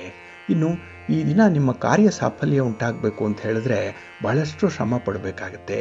ನೀವು ಈ ದಿನ ಹಾಕುವಂಥ ಒಂದು ಎಫರ್ಟ್ ಏನಿದೆ ಅದು ಏನೇನೂ ಸಾಲದು. ಅದಕ್ಕಾಗಿಯೇ ಕೆಲಸಗಳು ಮುಂದೆ ಸಾಗಲ್ಲ, ಫಲಿತಾಂಶಗಳು ಬೇಗ ಸಿಕ್ಕಲ್ಲ. ಇನ್ನು ಈ ದಿನ ನೀವು ಆಡುವಂಥ ಒಂದು ಮಾತಿನಿಂದ ಬೇರೆಯವರ ಮನಸ್ಸನ್ನು ನೋಯಿಸುವಂಥ ಸಾಧ್ಯತೆ ಕೂಡ ಇರುತ್ತೆ. ಹಾಗಾಗಿನೇ ಈ ದಿನ ಸ್ವಲ್ಪ ನಿಮ್ಮ ಒಂದು ಮಾತಿನಲ್ಲಿ ಅಥವಾ ಬೇರೆಯವರನ್ನು ನೋಡುವಂಥ ದೃಷ್ಟಿಕೋನದಲ್ಲಿ ಸ್ವಲ್ಪ ಮಾರ್ಪಾಟು ಮಾಡಿಕೊಳ್ಳುವಂಥದ್ದು ಉತ್ತಮ. ಇನ್ನು ಈ ದಿನ ಕೆಲವು ಬೇಡದ ವಿಚಾರಕ್ಕೆ ಹೆಚ್ಚು ಚಿಂತೆ ಮಾಡುವಂಥದ್ದು ಇದೆ.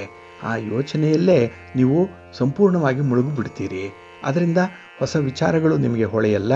ಹಾಗೆ ಆಗಬೇಕಾದಂತಹ ಕೆಲಸ ಕಾರ್ಯಗಳನ್ನು ಕೂಡ ಮಾಡಲಿಕ್ಕೆ ಮನಸ್ಸಿರಲ್ಲ.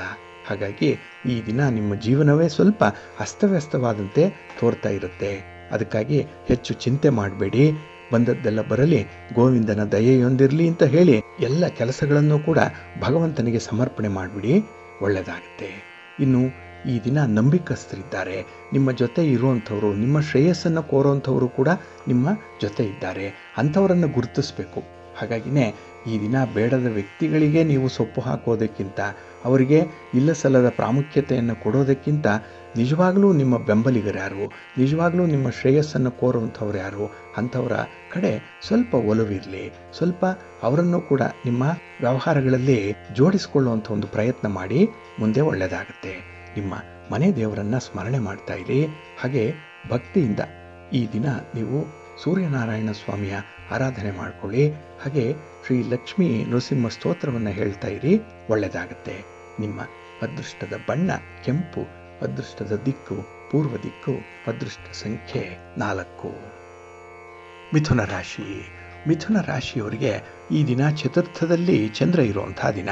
ಹಾಗಾಗಿನೇ ಈ ದಿನ ನೀವು ಮಿಶ್ರ ಫಲಗಳನ್ನು ಅನುಭವಿಸುವಂತಹ ದಿನ ಕೂಡ. ಇನ್ನು ಈ ದಿನ ನಿಮ್ಮ ಒಂದು ಕೆಲಸ ಕಾರ್ಯಗಳಿಗೆ, ನಿಮ್ಮ ಚಟುವಟಿಕೆಗಳಿಗೆ ಈ ದಿನ ಆರಂಭಿಕ ಅಡೆತಡೆಗಳು ಸ್ವಲ್ಪ ಜಾಸ್ತಿ ಇರುತ್ತೆ. ಸ್ಟಾರ್ಟಿಂಗ್ ಹಿಕ್ಕಪ್ಸ್ ಅನ್ನುವಂಥದ್ದು ಇರುತ್ತೆ. ಅದನ್ನು ಸ್ವಲ್ಪ ನೀವು ಬಹಳ ಮುತುವರ್ಜಿಯಿಂದ ನಿವಾರಣೆ ಮಾಡಿಕೊಳ್ಬೇಕಾಗತ್ತೆ. ಹಾಗೆ ಸಂಬಂಧಪಟ್ಟಂತಹ ಕೆಲವೊಂದು ಕೆಲಸ ಕಾರ್ಯಗಳಿಗೆ ಸಾಧ್ಯ ಆದರೆ ಅದರ ಸ್ಟ್ರಾಟಜಿಯನ್ನು ಬದಲಾವಣೆ ಮಾಡುವಂಥ ಒಂದು ಪ್ರಯತ್ನ ಕೂಡ ಮಾಡಿ. ಏಕೆಂದರೆ ನೀವು ಈ ದಿನ ಆಯ್ಕೆ ಮಾಡಿಕೊಂಡಿರುವಂಥ ಒಂದು ದಾರಿ ಏನಿದೆ ಅದು ಅಷ್ಟೊಂದು ಸೂಕ್ತವಾಗಿರಲ್ಲ. ಹಾಗಾಗಿನೇ ಹಿರಿಯರ ಮಾರ್ಗದರ್ಶನದಲ್ಲಿ, ತಜ್ಞರ ನೆರವಿನಿಂದ ಆ ಒಂದು ದಾರಿಯನ್ನು ಸ್ವಲ್ಪ ಬದಲಾವಣೆ ಮಾಡಿಕೊಂಡ್ರೆ ಬಹಳ ಬೇಗ ಗುರಿಯನ್ನು ತಲುಪುವಂಥ ಸಾಧ್ಯತೆಗಳು ಜಾಸ್ತಿ ಇರುತ್ತೆ. ಇನ್ನು ಈ ದಿನ ಹಳೆಯ ವಿವಾದ ಮತ್ತೆ ಮರುಕಳಿಸುವಂಥ ಸಾಧ್ಯತೆ ಇದೆ. ಎಲ್ಲೋ ಒಂದು ಕಡೆ ಸಮಸ್ಯೆ ಬಗೆಹರಿತು ಅಂತ ಹೇಳಿ ತಣ್ಣಗಿರುವಂತಹ ಸಮಯದಲ್ಲಿ ಎಲ್ಲೋ ಒಂದು ಕಡೆ ಮತ್ತೊಂದು ಬಾರಿ ಅದೇ ಸಮಸ್ಯೆ ಉದ್ಭವ ಆಗುವಂಥದ್ದು ಕೂಡ ಇರುತ್ತೆ. ಹಾಗಾಗಿ ಈ ರಿಲ್ಯಾಪ್ಸ್ ಅಂತ ಹೇಳ್ತಾರೆ ಈ ಆರೋಗ್ಯದ ವಿಚಾರದಲ್ಲಿ, ಆ ರೀತಿಯಲ್ಲಿ ಈಗ ಆ ಸಮಸ್ಯೆ ಮತ್ತೊಮ್ಮೆ ಮೇಲೆ ಬರುವಂಥದ್ದು ಇರುತ್ತೆ. ಆದಷ್ಟು ತಾಳ್ಮೆಯಿಂದ ಇರಬೇಕು ಆ ಸಂದರ್ಭದಲ್ಲಿ. ಇನ್ನು ಈ ದಿನ ಮಕ್ಕಳ ವಿಚಾರದಲ್ಲಿ ಸ್ವಲ್ಪ ಖರ್ಚು ವೆಚ್ಚಗಳು ಜಾಸ್ತಿ ಆಗುವಂಥದ್ದು ಕೂಡ ಇದೆ. ಇನ್ನು ಮಕ್ಕಳಿಂದ ಈ ದಿನ ನಿಮಗೆ ಸ್ವಲ್ಪ ಒತ್ತಡ, ಕಿರಿಕಿರಿ ಉಂಟಾಗುವಂಥದ್ದು ಇರುತ್ತೆ. ಆದರೂ ಕೂಡ ಅದನ್ನು ಸಮಾಧಾನದಿಂದ ನೀವು ಸ್ವೀಕರಿಸಬೇಕಾಗುತ್ತೆ. ಎಲ್ಲಿಯೂ ಕೂಡ ನಿಮಗೆ ಎಷ್ಟೇ ಅಸಮಾಧಾನ ಆಗಲಿ, ಎಷ್ಟೇ ಅಸೌಕರ್ಯ ಆದರೂ ಕೂಡ ಅಲ್ಲಿ ನೀವು ನಿಮ್ಮ ಒಂದು ಅಸಮಾಧಾನವನ್ನು ಹೊರ ಹಾಕಬಾರ್ದು. ಅದರಲ್ಲೂ ಮಾತಿನ ಮೂಲಕ ಹೊರ ಹಾಕಬಾರ್ದು. ಮಾತಾಡಿದ್ರೆ ಈ ದಿನ ಸ್ವಲ್ಪ ವ್ಯತ್ಯಯಗಳು ಉಂಟಾಗುತ್ತೆ. ಇನ್ನು ಈ ದಿನ ದೇಹಕ್ಕಾಗಲಿ ಮನಸ್ಸಿಗಾಗಲಿ ವಿಶ್ರಾಂತಿ ಬಹಳ ಮುಖ್ಯವಾಗಿ ಬೇಕಾಗುತ್ತೆ. ಆದರೆ ಅದೇ ಇಲ್ಲ, ಎಲ್ಲವೂ ಇದೆ, ಬೇಕಾದ್ದೇ ನಿಮಗೆ ಈ ದಿನ ಸಿಕ್ಕಲ್ಲ ಅಂತ ಒಂದು ಪರಿಸ್ಥಿತಿಯಲ್ಲಿರ್ತೀರಿ. ಹಾಗೆ ಈ ದಿನ ಅತಿ ಉತ್ಸಾಹದಿಂದ ಕೆಲವೊಂದು ಕೆಲಸಗಳನ್ನು ಮಾಡಲಿಕ್ಕೆ ಹೋಗ್ತೀರಿ, ಆತುರವಾಗಿ ಕೆಲಸಗಳನ್ನು ಮಾಡಲಿಕ್ಕೆ ಹೋಗ್ತೀರಿ, ಅಲ್ಲಿ ಸ್ವಲ್ಪ ಎಡುವಂಥ ಸಾಧ್ಯತೆ ಇರುತ್ತೆ. ಹಾಗಾಗಿ ನಿಧಾನವೇ ಪ್ರಧಾನ ಅನ್ನುವಂಥದ್ದನ್ನು ಮನಸ್ಸಿನಲ್ಲಿಟ್ಕೊಂಡು ನಿಧಾನವಾಗಿ ಕೆಲಸ ಆರಂಭ ಆಗಲಿ, ತೊಂದರೆ ಇಲ್ಲ. ಆದರೆ ಕೆಲಸದಲ್ಲಿ ಕನ್ಸಿಸ್ಟೆನ್ಸಿಯನ್ನು ಇಟ್ಕೊಳ್ಳಿ, ಒಳ್ಳೆಯದಾಗುತ್ತೆ. ನಿಮ್ಮ ಮನೆ ದೇವರನ್ನು ಸ್ಮರಣೆ ಮಾಡ್ತಾ ಇರಿ. ಹಾಗೆ ಭಕ್ತಿಯಿಂದ ಮಹಾಲಕ್ಷ್ಮಿಯನ್ನು ಆರಾಧನೆ ಮಾಡಿ ಮಹಾವಿಷ್ಣುವನ್ನು ಪ್ರಾರ್ಥನೆ ಮಾಡ್ಕೊಳ್ಳಿ, ಒಳ್ಳೆಯದಾಗುತ್ತೆ.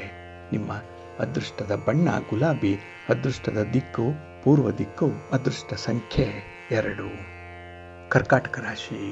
ಕರ್ಕಾಟಕ ರಾಶಿಯವರಿಗೆ ಈ ದಿನ ನಿಮ್ಮ ರಾಶಿಯ ಅಧಿಪತಿಯಾದಂತಹ ಚಂದ್ರ ತೃತೀಯದಲ್ಲಿ ಇದ್ದಾನೆ.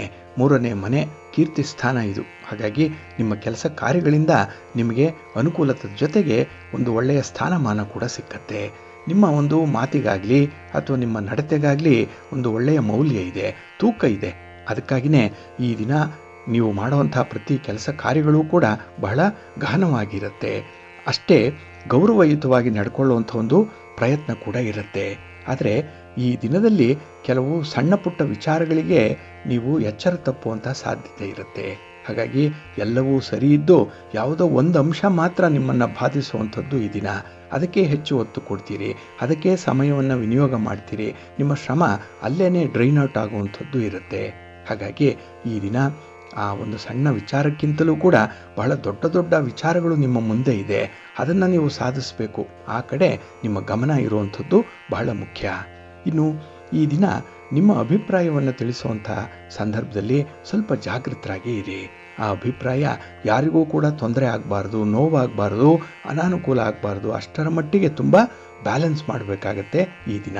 ಏಕೆಂದರೆ ನಿಮ್ಮ ಮಾತಿಗೆ ಅಷ್ಟೊಂದು ತೂಕ ಇರೋದ್ರಿಂದ ಆ ಮಾತು ಕೂಡ ತುಂಬ ಸಮತೋಲನದಲ್ಲೇ ಇರಬೇಕಾಗತ್ತೆ.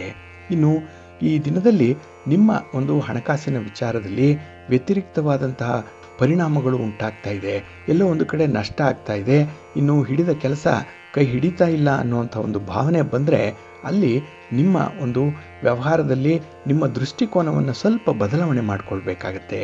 ಹಾಗಾಗಿನೇ ಈ ದಿನ ನಿಮ್ಮ ಒಂದು ಅಂತರ ಅವಲೋಕನ ಮಾಡ್ಕೊಳ್ಳಿಕ್ಕೆ, ಇಂಟ್ರಾಸ್ಪೆಕ್ಟ್ ಮಾಡ್ಕೊಳ್ಳಿಕ್ಕೂ ಕೂಡ ಒಂದು ಒಳ್ಳೆಯ ಅವಕಾಶ ಸಿಕ್ಕತ್ತೆ. ಅದನ್ನು ಸದುಪಯೋಗ ಮಾಡಿಕೊಳ್ಳಿ. ಇನ್ನು ಈ ದಿನ ನಿಮಗೆ ಇದ್ದಂಥ ಒಂದು ಮಾನಸಿಕ ಒತ್ತಡ ಸ್ವಲ್ಪ ಕಡಿಮೆ ಆಗುತ್ತೆ. ಜೊತೆಗೆ ಗುರು ಹಿರಿಯರ ಜೊತೆಯಲ್ಲೂ ಕೂಡ ಈ ದಿನ ಕಷ್ಟ ಸುಖಗಳ ವಿಚಾರ ವಿನಿಮಯ ಆಗುತ್ತೆ. ಅದು ಕೂಡ ಮನಸ್ಸನ್ನು ನಿರಾಳವನ್ನಾಗಿಸುತ್ತೆ. ಒಟ್ಟಾರೆ ಈ ದಿನ ನೀವು ಎಷ್ಟು ಪ್ರಾಮಾಣಿಕವಾಗಿ ಮುಂದುವರಿತೀರೋ ಹಾಗೆ ನಿಮ್ಮ ಮನಸ್ಸಿನಲ್ಲಿರುವಂತಹ ವಿಚಾರಗಳು ಕಲ್ಮಶ ಇಲ್ಲದೆ ಇರುವಂತಹ ವಿಚಾರಗಳನ್ನು ಬೇರೆಯವರ ಜೊತೆ ಹಂಚಿಕೊಳ್ತೀರೋ ಅಲ್ಲಿಯವರೆಗೂ ಕೂಡ ನಿಮಗೆ ಅನುಕೂಲತೆಗಳು ಇರುತ್ತೆ, ಲಾಭ ಇರುತ್ತೆ. ನಿಮ್ಮ ಇಷ್ಟ ದೇವರನ್ನು ಆರಾಧನೆ ಮಾಡಿಕೊಳ್ಳಿ, ಮಹಾಗಣಪತಿಯನ್ನು ಪ್ರಾರ್ಥನೆ ಮಾಡಿಕೊಳ್ಳಿ, ಶಿವನ ಪರಿವಾರ ದೇವತೆಗಳನ್ನು ಸ್ಮರಣೆ ಮಾಡ್ತಾ ಇರಿ, ಒಳ್ಳೆಯದಾಗುತ್ತೆ. ನಿಮ್ಮ ಅದೃಷ್ಟದ ಬಣ್ಣ ಬಿಳುಪು, ಅದೃಷ್ಟದ ದಿಕ್ಕು ಈಶಾನ್ಯ ದಿಕ್ಕು, ಅದೃಷ್ಟ ಸಂಖ್ಯೆ 1. ಸಿಂಹರಾಶಿ. ಸಿಂಹರಾಶಿಯವರಿಗೆ ಈ ದಿನ ದ್ವಿತೀಯದಲ್ಲಿ ಚಂದ್ರ ಇರುವಂತಹ ದಿನ. 2ನೇ ಮನೆ ಇದು ಧನಸ್ಥಾನ ಇದು. ಹಾಗಾಗಿ ಈ ದಿನದಿಂದ ಹಣಕ್ಕಾಗಿ ಸ್ವಲ್ಪ ನಿಮ್ಮ ದಿನಚರಿ ಅಸ್ತವ್ಯಸ್ತವಾಗುವಂಥ ಸಾಧ್ಯತೆ ಇರುತ್ತೆ. ಹಣ ಇದ್ದರೆ ಕೆಲಸಗಳು ಬೇಗ ಪ್ರಾರಂಭ ಆಗುತ್ತೆ. ಆದರೆ ಯಾರನ್ನೋ ನಿರೀಕ್ಷೆ ಮಾಡ್ತಾ ಹಣವನ್ನು ಹೊಂದಾಣಿಕೆ ಮಾಡಿ ನಿಮ್ಮ ಕೆಲಸಗಳನ್ನು ಆರಂಭ ಮಾಡಬೇಕು ಅಂದರೆ ಈ ದಿನ ಸ್ವಲ್ಪ ಶ್ರಮ ಜಾಸ್ತಿ ಆಗುತ್ತೆ. ಆದರೆ ಈ ದಿನ ಹಣಕಾಸಿನ ನೆರವು ಕೂಡ ನಿಮಗೆ ಸಮಯಕ್ಕೆ ಸರಿಯಾಗಿ ಸಿಕ್ಕಲ್ಲ. ಹಾಗಾಗಿ ಬೇರೆಯವರನ್ನು ಆಶ್ರಯಿಸೋದಕ್ಕಿಂತ ನಿಮ್ಮಲ್ಲಿರುವಂಥ ಸಂಪನ್ಮೂಲಗಳಿಂದಲೇ ಕೆಲವೊಂದು ಸಣ್ಣ ಪುಟ್ಟ ವಿಚಾರಗಳನ್ನೇ ಆರಂಭ ಮಾಡುವಂಥದ್ದು ಉತ್ತಮ. ದೊಡ್ಡ ವಿಚಾರಕ್ಕೆ ಕೈ ಹಾಕಬೇಡಿ. ಬಹಳ ಸಣ್ಣ ವಿಚಾರ ಆದರೂ ಕೂಡ ಅದನ್ನೇ ಮುಂದುವರಿಸಿ, ಅದನ್ನೇ ಒಂದು ಅಂತಿಮಗೊಳಿಸುವಂಥ ಪ್ರಯತ್ನ ಮಾಡಿ. ಒಳ್ಳೆಯ ಫಲಿತಾಂಶ ನಿಮಗೆ ಸಿಕ್ಕತ್ತೆ. ಹಾಗಾಗಿ ಈ ದಿನ ನೀವು ಸಣ್ಣ ಪುಟ್ಟ ವಿಚಾರಗಳಿಂದ ದೊಡ್ಡ ವಿಚಾರಗಳತ್ತ ಸಾಗಲಿಕ್ಕೆ ಇದು ನಿಮಗೆ ಅವಕಾಶವನ್ನು ತಂದುಕೊಡುತ್ತೆ. ಇನ್ನು ಈ ದಿನ ಮನೆಯಲ್ಲಿ ಒಂದು ಸಂಭ್ರಮದ ವಾತಾವರಣ ಇದೆ. ಏನೋ ಒಂದು ಶುಭ ಕಾರ್ಯ ನಡೆಯುವಂತಹ ಸಂದರ್ಭ ಅಥವಾ ಮನೆಯಲ್ಲಿ ಒಂದು ಜಾತ್ರೆ, ರಥೋತ್ಸವ ಇತ್ಯಾದಿ ಸಂಭ್ರಮಗಳಿರುವಂಥ ಒಂದು ಸಂದರ್ಭ. ಹಾಗಾಗಿ ಮನೆ ಮಂದಿ ಜೊತೆಗೆ ಅತಿಥಿಗಳು, ಮಿತ್ರರು ಈ ದಿನ ನಿಮ್ಮನ್ನು ಭೇಟಿ ಮಾಡುವಂಥ ಸಾಧ್ಯತೆಗಳು ಕೂಡ ಇರುತ್ತೆ.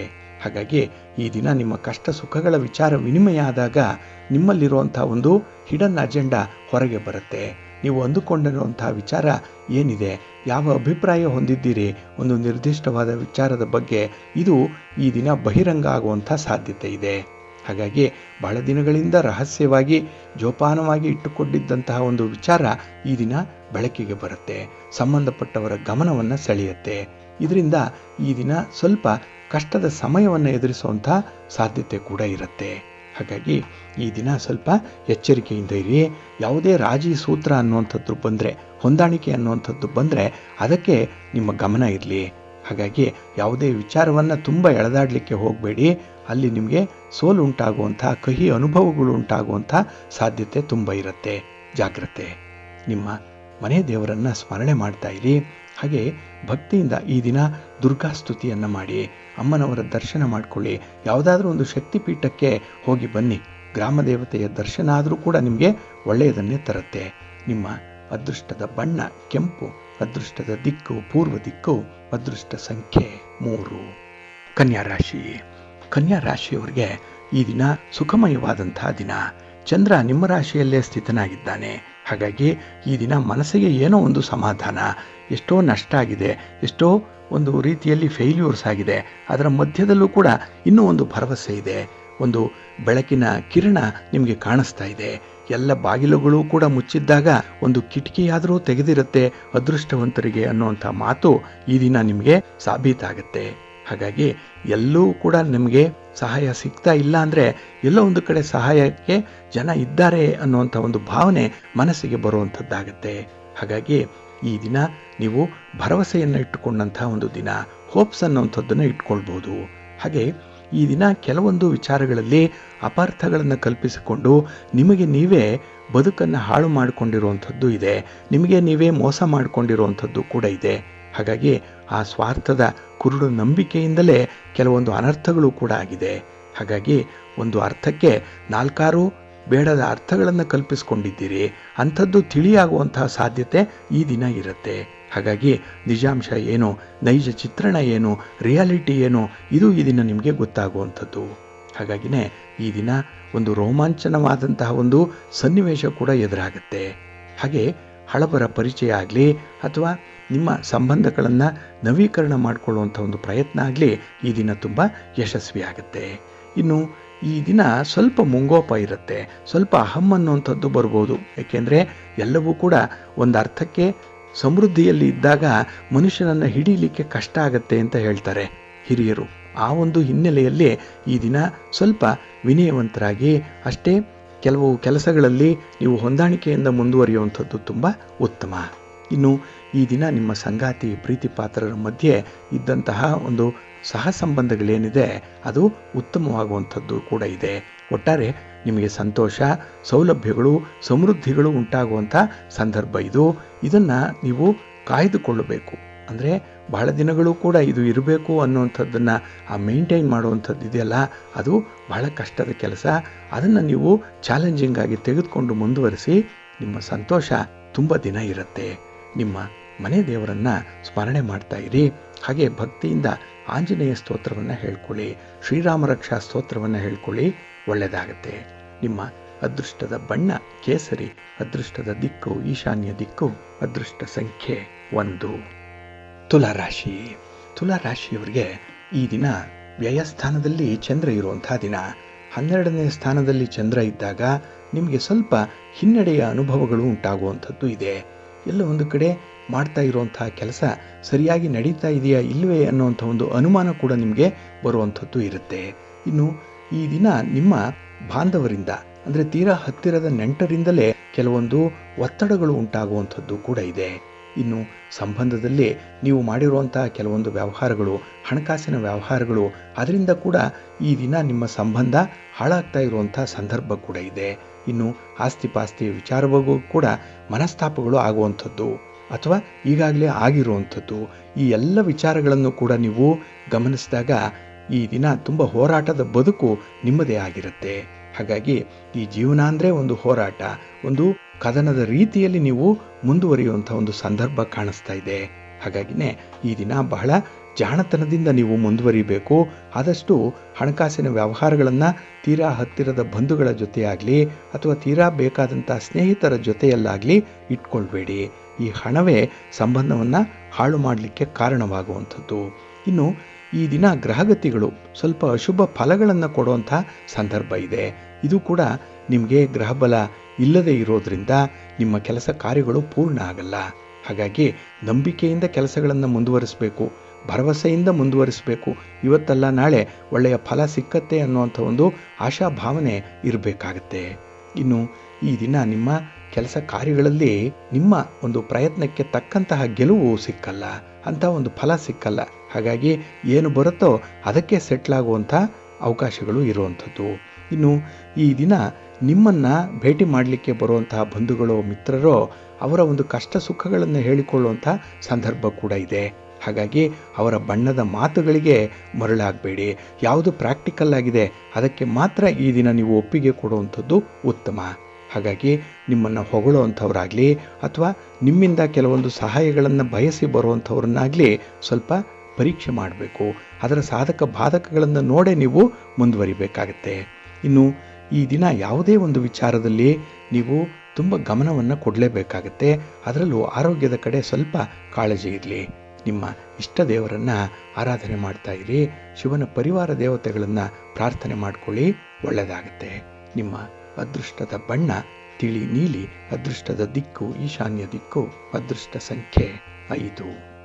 ವೃಶ್ಚಿಕ ರಾಶಿ. ವೃಶ್ಚಿಕ ರಾಶಿಯವರಿಗೆ ಈ ದಿನ ಲಾಭಸ್ಥಾನದಲ್ಲಿ ಚಂದ್ರ ಇರುವಂತಹ ದಿನ. 11ನೇ ಮನೆಯಲ್ಲಿ ಚಂದ್ರ ಅಂದರೆ ಈ ದಿನ ಲಾಭ, ಅನುಕೂಲತೆ, ಸಮೃದ್ಧಿಗಳು ಇರುವಂಥ ಸಂದರ್ಭ. ಹಾಗೆ ಈ ದಿನ ನೀವು ಮಾಡುವಂಥ ಕೆಲಸ ಕಾರ್ಯಗಳಾಗಲಿ, ನಿಮ್ಮ ಸಾಮಾಜಿಕ ಸೇವೆಯಾಗಲಿ, ಕಳಕಳಿಯಾಗಲಿ ಜನರನ್ನು ತಲುಪುತ್ತೆ. ಜನಮಾನಸದಲ್ಲಿ ಈ ದಿನ ನಿಮ್ಮ ಸೇವೆ ಗುರುತಿಸಲ್ಪಡುತ್ತೆ. ಹಾಗಾಗಿ ನಿಮ್ಮ ಕುಟುಂಬ ಆಗಲಿ, ನಿಮ್ಮ ಸಮಾಜ ಆಗಲಿ ನಿಮಗೆ ಉತ್ತಮವಾದಂಥ ಒಂದು ಗೌರವವನ್ನು ಕೊಡುವಂಥ ಸಂದರ್ಭ ಇದೆ. ಏಕೆಂದರೆ ಅಪೂರ್ಣವಾಗಿರುವಂಥ ಕೆಲಸ ಕಾರ್ಯಗಳು, 4 ಜನರಿಗೆ ಅನುಕೂಲ ಆಗುವಂಥ ಕೆಲಸ ಕಾರ್ಯಗಳನ್ನು ನೀವು ಮುಂದುವರಿಸುವಂಥದ್ದು ಕೂಡ ಇದೆ. ಇನ್ನು ಮಕ್ಕಳ ವಿದ್ಯಾಭ್ಯಾಸಕ್ಕಾಗಿ ಈ ದಿನ ಹೆಚ್ಚು ಹಣವನ್ನು ಖರ್ಚು ಮಾಡಬೇಕಾದಂತಹ ಒಂದು ಸಂದರ್ಭ. ಹಾಗಾಗಿ ಯಾವುದೋ ಒಂದು ಪ್ರತಿಷ್ಠೆಗೆ ಒಳಗಾಗಿ ನಿಮ್ಮ ಒಂದು ಮಾತನ್ನು ಅಥವಾ ನಿಮ್ಮ ಒಂದು ಸ್ಥಾನಮಾನವನ್ನು ಉಳಿಸ್ಕೊಳ್ಳಿಕ್ಕಾಗಿ ಈ ದಿನ ಸ್ವಲ್ಪ ಹಣ ಖರ್ಚಾಗುವಂಥದ್ದು ಕೂಡ ಇರುತ್ತೆ. ಒಟ್ಟಾರೆ ಈ ದಿನ ನಿಮ್ಮ ಒಂದು ಮುಂದಿನ ಭವಿಷ್ಯಕ್ಕಾಗಿ ಅದನ್ನು ಭದ್ರಪಡಿಸ್ಕೊಳ್ಳಿಕ್ಕಾಗಿ ಈ ದಿನ ತುಂಬ ಹೆಣಗಾಡುವಂಥ ಒಂದು ಪರಿಸ್ಥಿತಿ ಇದೆ. ಹಾಗೆ ಈ ದಿನ ನಿಮ್ಮ ಸಂಗಾತಿ, ನಿಮ್ಮ ಪ್ರೀತಿ ಪಾತ್ರರಿಂದ ಉತ್ತಮವಾದಂಥ ಸಹಕಾರ ಸಿಕ್ಕತ್ತೆ. ನಿಮ್ಮ ಎಲ್ಲ ಕೆಲಸ ಕಾರ್ಯಗಳಿಗೂ ಕೂಡ ಅವರ ಬೆಂಬಲ ಇರುತ್ತೆ. ಜೊತೆಗೆ ಈ ದಿನ ಅವರ ಒಂದು ಇಷ್ಟ ಅನಿಷ್ಟಗಳೇನಿದೆ, ಅನುಕೂಲ ಅನಾನುಕೂಲತೆಗಳೇನಿದೆ ಅದರ ಕಡೆ ಕೂಡ ಈ ದಿನ ಸ್ವಲ್ಪ ಗಮನ ಹರಿಸಬೇಕಾಗತ್ತೆ. ಇನ್ನು ಈ ದಿನ ನಿಮ್ಮ ಒಂದು ಕಾರ್ಯಕ್ಷೇತ್ರದಲ್ಲಿ ನಿಮ್ಮ ಶಕ್ತಿಯಿಂದ, ನಿಮ್ಮ ಚತುರತೆಯಿಂದ, ನಿಮ್ಮ ಅನುಭವದಿಂದ ಒಂದು ಸಮಸ್ಯೆಯನ್ನು ಬಗೆಹರಿಸ್ತೀರಿ. ಇದು ನಿಮಗೆ ಸಂತೋಷ, ಜೊತೆಗೆ ಒಂದು ಕಾನ್ಫಿಡೆನ್ಸನ್ನು ತರುವಂಥ ಸಂದರ್ಭ ಇದು. ಇನ್ನು ಈ ದಿನದಲ್ಲಿ ನಿಮ್ಮ ಸೃಜನಾತ್ಮಕವಾದಂಥ ಕಲಾ ಒಂದು ಪ್ರಾಕಾರಕ್ಕೆ, ಕಲಾವಿದರಿಗೆ ವಿಶೇಷವಾದಂಥ ಒಂದು ಅವಕಾಶ ಇದೆ. ಅದನ್ನು ನೀವು ಬಳಸ್ಕೊಂಡ್ರೆ ಅದರಿಂದ ಕೂಡ ನಿಮಗೆ ಒಳ್ಳೆಯ ಸ್ಥಾನ, ಒಳ್ಳೆಯ ಲಾಭ ಸಿಕ್ಕುವಂಥದ್ದು ಇದೆ ಮುಂದೆ. ಆದರೆ ನಿಮ್ಮ ಯಾವುದೇ ವಿಚಾರವನ್ನಾದರೂ ಕೂಡ ಸಂಬಂಧಪಟ್ಟವರ ಜೊತೆ ಚರ್ಚೆ ಮಾಡಿ ಒಂದು ತೀರ್ಮಾನಕ್ಕೆ ಬರುವಂಥದ್ದು ಉತ್ತಮ. ಏಕಾಏಕಿ ನೀವೇ ತೀರ್ಮಾನವನ್ನು ತೆಗೆದುಕೊಳ್ಳಿಕ್ಕೆ ಹೋಗಬೇಡಿ. ನಿಮ್ಮ ಇಷ್ಟ ದೇವರನ್ನು ಆರಾಧನೆ ಮಾಡ್ತಾ ಇರಿ.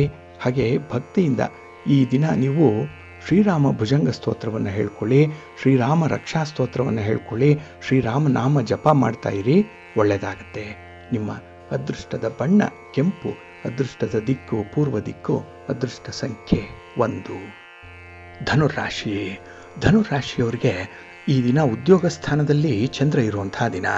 ನಿಮ್ಮ ಕೆಲಸ ಕಾರ್ಯಗಳ ಬಗ್ಗೆ, ನಿಮ್ಮ ವ್ಯಾಪಾರ ವ್ಯವಹಾರಗಳ ಬಗ್ಗೆ ಈ ದಿನ ನಿಮಗೆ ಅತೀವವಾದಂತಹ ಆತ್ಮವಿಶ್ವಾಸ ಇರುತ್ತೆ. ಸೆಲ್ಫ್ ಕಾನ್ಫಿಡೆನ್ಸ್ ಬಹಳ ಚೆನ್ನಾಗಿದೆ. ಹಾಗೆ ನಿಮ್ಮ ಒಂದು ಪ್ರಯತ್ನಕ್ಕೆ ಮೀರಿದಂತಹ ಒಂದು ಒಳ್ಳೆಯ ಫಲವನ್ನು ಪಡ್ಕೊಳ್ಳುವಂಥ ಸಾಧ್ಯತೆ ಕೂಡ ಇದೆ. ಹಾಗೆ ಇಲ್ಲಿಯವರೆಗೆ ನೀವು ಅನುಭವಿಸಿದಂತಹ ಒಂದು ಸಮಸ್ಯೆ ಏನಿದೆ ಅದರ ನಿವಾರಣೆ ಈ ದಿನ ಆಗುವಂಥದ್ದಿದೆ. ಹಾಗಾಗಿನೇ ಈ ದಿನ ಹೊಸ ಉತ್ಸಾಹ, ಹೊಸ ಲವಲವಿಕೆ ಇರುವಂಥ ದಿನ. ಹಾಗೆ ಈ ದಿನ ನಿಮ್ಮ ಬಂಧುಗಳ, ಮಿತ್ರರ ಸಹಕಾರದಿಂದ ನಿಮಗೆ ಒಳ್ಳೆಯ ಕೆಲಸವನ್ನು ಮಾಡುವಂಥ ಉತ್ಸಾಹ ಕೂಡ ಇರುತ್ತೆ. ಅದೇ ನಿಮಗೆ ಮೋಟಿವೇಶನ್. ಹಾಗಾಗಿ ಅವರ ಮಾತು, ಅವರ ಪ್ರೇರೇಪಣೆಯ ಮಾತು ನಿಮ್ಮನ್ನು ಈ ದಿನ ಕೆಲಸದಲ್ಲಿ ತೊಡಗಿಸುತ್ತೆ. ಹಾಗಾಗಿ ಒಂದು ಇನ್ವಾಲ್ವ್ಮೆಂಟ್ ಏನಿದೆ, ಸೆನ್ಸ್ ಆಫ್ ರೆಸ್ಪಾನ್ಸಿಬಿಲಿಟಿ ಏನಿದೆ ಅದು ಬಹಳ ಅದ್ಭುತವಾಗಿ ಇರುತ್ತೆ. ಇನ್ನು ಈ ದಿನ ಹಣಕಾಸಿನ ಸ್ಥಿತಿ ಉತ್ತಮವಾಗಿರುತ್ತೆ. ವ್ಯಾಪಾರ ವ್ಯವಹಾರ, ನಿಮ್ಮ ಚಟುವಟಿಕೆ ಅಥವಾ ನಿಮ್ಮ ಆದಾಯದ ಮೂಲ ಏನಿದೆ ಅದು ನಿಮಗೆ ಸ್ಪಷ್ಟವಾಗಿ ಒಂದು ರೀತಿಯಲ್ಲಿ ಪ್ರೋಗ್ರೆಸ್ ಇದೆ ಅನ್ನೋಂಥದ್ದನ್ನು ಸೂಚಿಸುತ್ತೆ. ಹಾಗಾಗಿನೇ ಈ ಮುಂದಿನ ಭವಿಷ್ಯ ಕೂಡ ನಿಮಗೆ ಭದ್ರತೆಯಿಂದ ಇದೆ ಅನ್ನುವಂಥ ಭಾವನೆ ಮೂಡುವಂಥದ್ದು. ಇನ್ನು ಈ ದಿನ ನಿಮ್ಮ ಮಾತು ನಿಮ್ಮನ್ನು ಒಂದು ಒಳ್ಳೆಯ ಸಮಸ್ಯೆಯಿಂದ ಪಾರು ಮಾಡುತ್ತೆ ನೋಡಿ. ಹಾಗಾಗಿ ನಿಮ್ಮನ್ನು ಗೆಲ್ಲಿಸುವಂಥದ್ದೇ ನಿಮ್ಮ ಮಾತು, ಅದೇ ನಿಮ್ಮ ಅಸ್ತ್ರ. ಹಾಗಾಗಿ ಈ ದಿನ ಮಾತಿನಲ್ಲಿ ಸ್ವಲ್ಪ ನಿಗಾ ಇಟ್ಕೊಂಡ್ರೆ ಕೆಲವೊಂದು ವಿಶೇಷ ಸಾಧನೆಯನ್ನು ಮಾಡಲಿಕ್ಕೂ ಕೂಡ ಅವಕಾಶಗಳಿದೆ. ಇನ್ನು ಈ ದಿನದ ಪ್ರಯಾಣ ಕೂಡ ನಿಮಗೆ ಉತ್ತಮವಾದಂಥ ಫಲವನ್ನು ತಂದು ಕೊಡುವಂಥದ್ದು. ಹಾಗೆ ಆರೋಗ್ಯದ ಕಡೆ ಆಗಲಿ ಅಥವಾ ನಿಮ್ಮ ಒಂದು ವೈಯಕ್ತಿಕ ವಿಚಾರಗಳ ಕಡೆ ಆಗಲಿ ತುಂಬ ಗಮನ ಹರಿಸುವಂಥ ಸಾಧ್ಯತೆ ಕೂಡ ಇದೆ.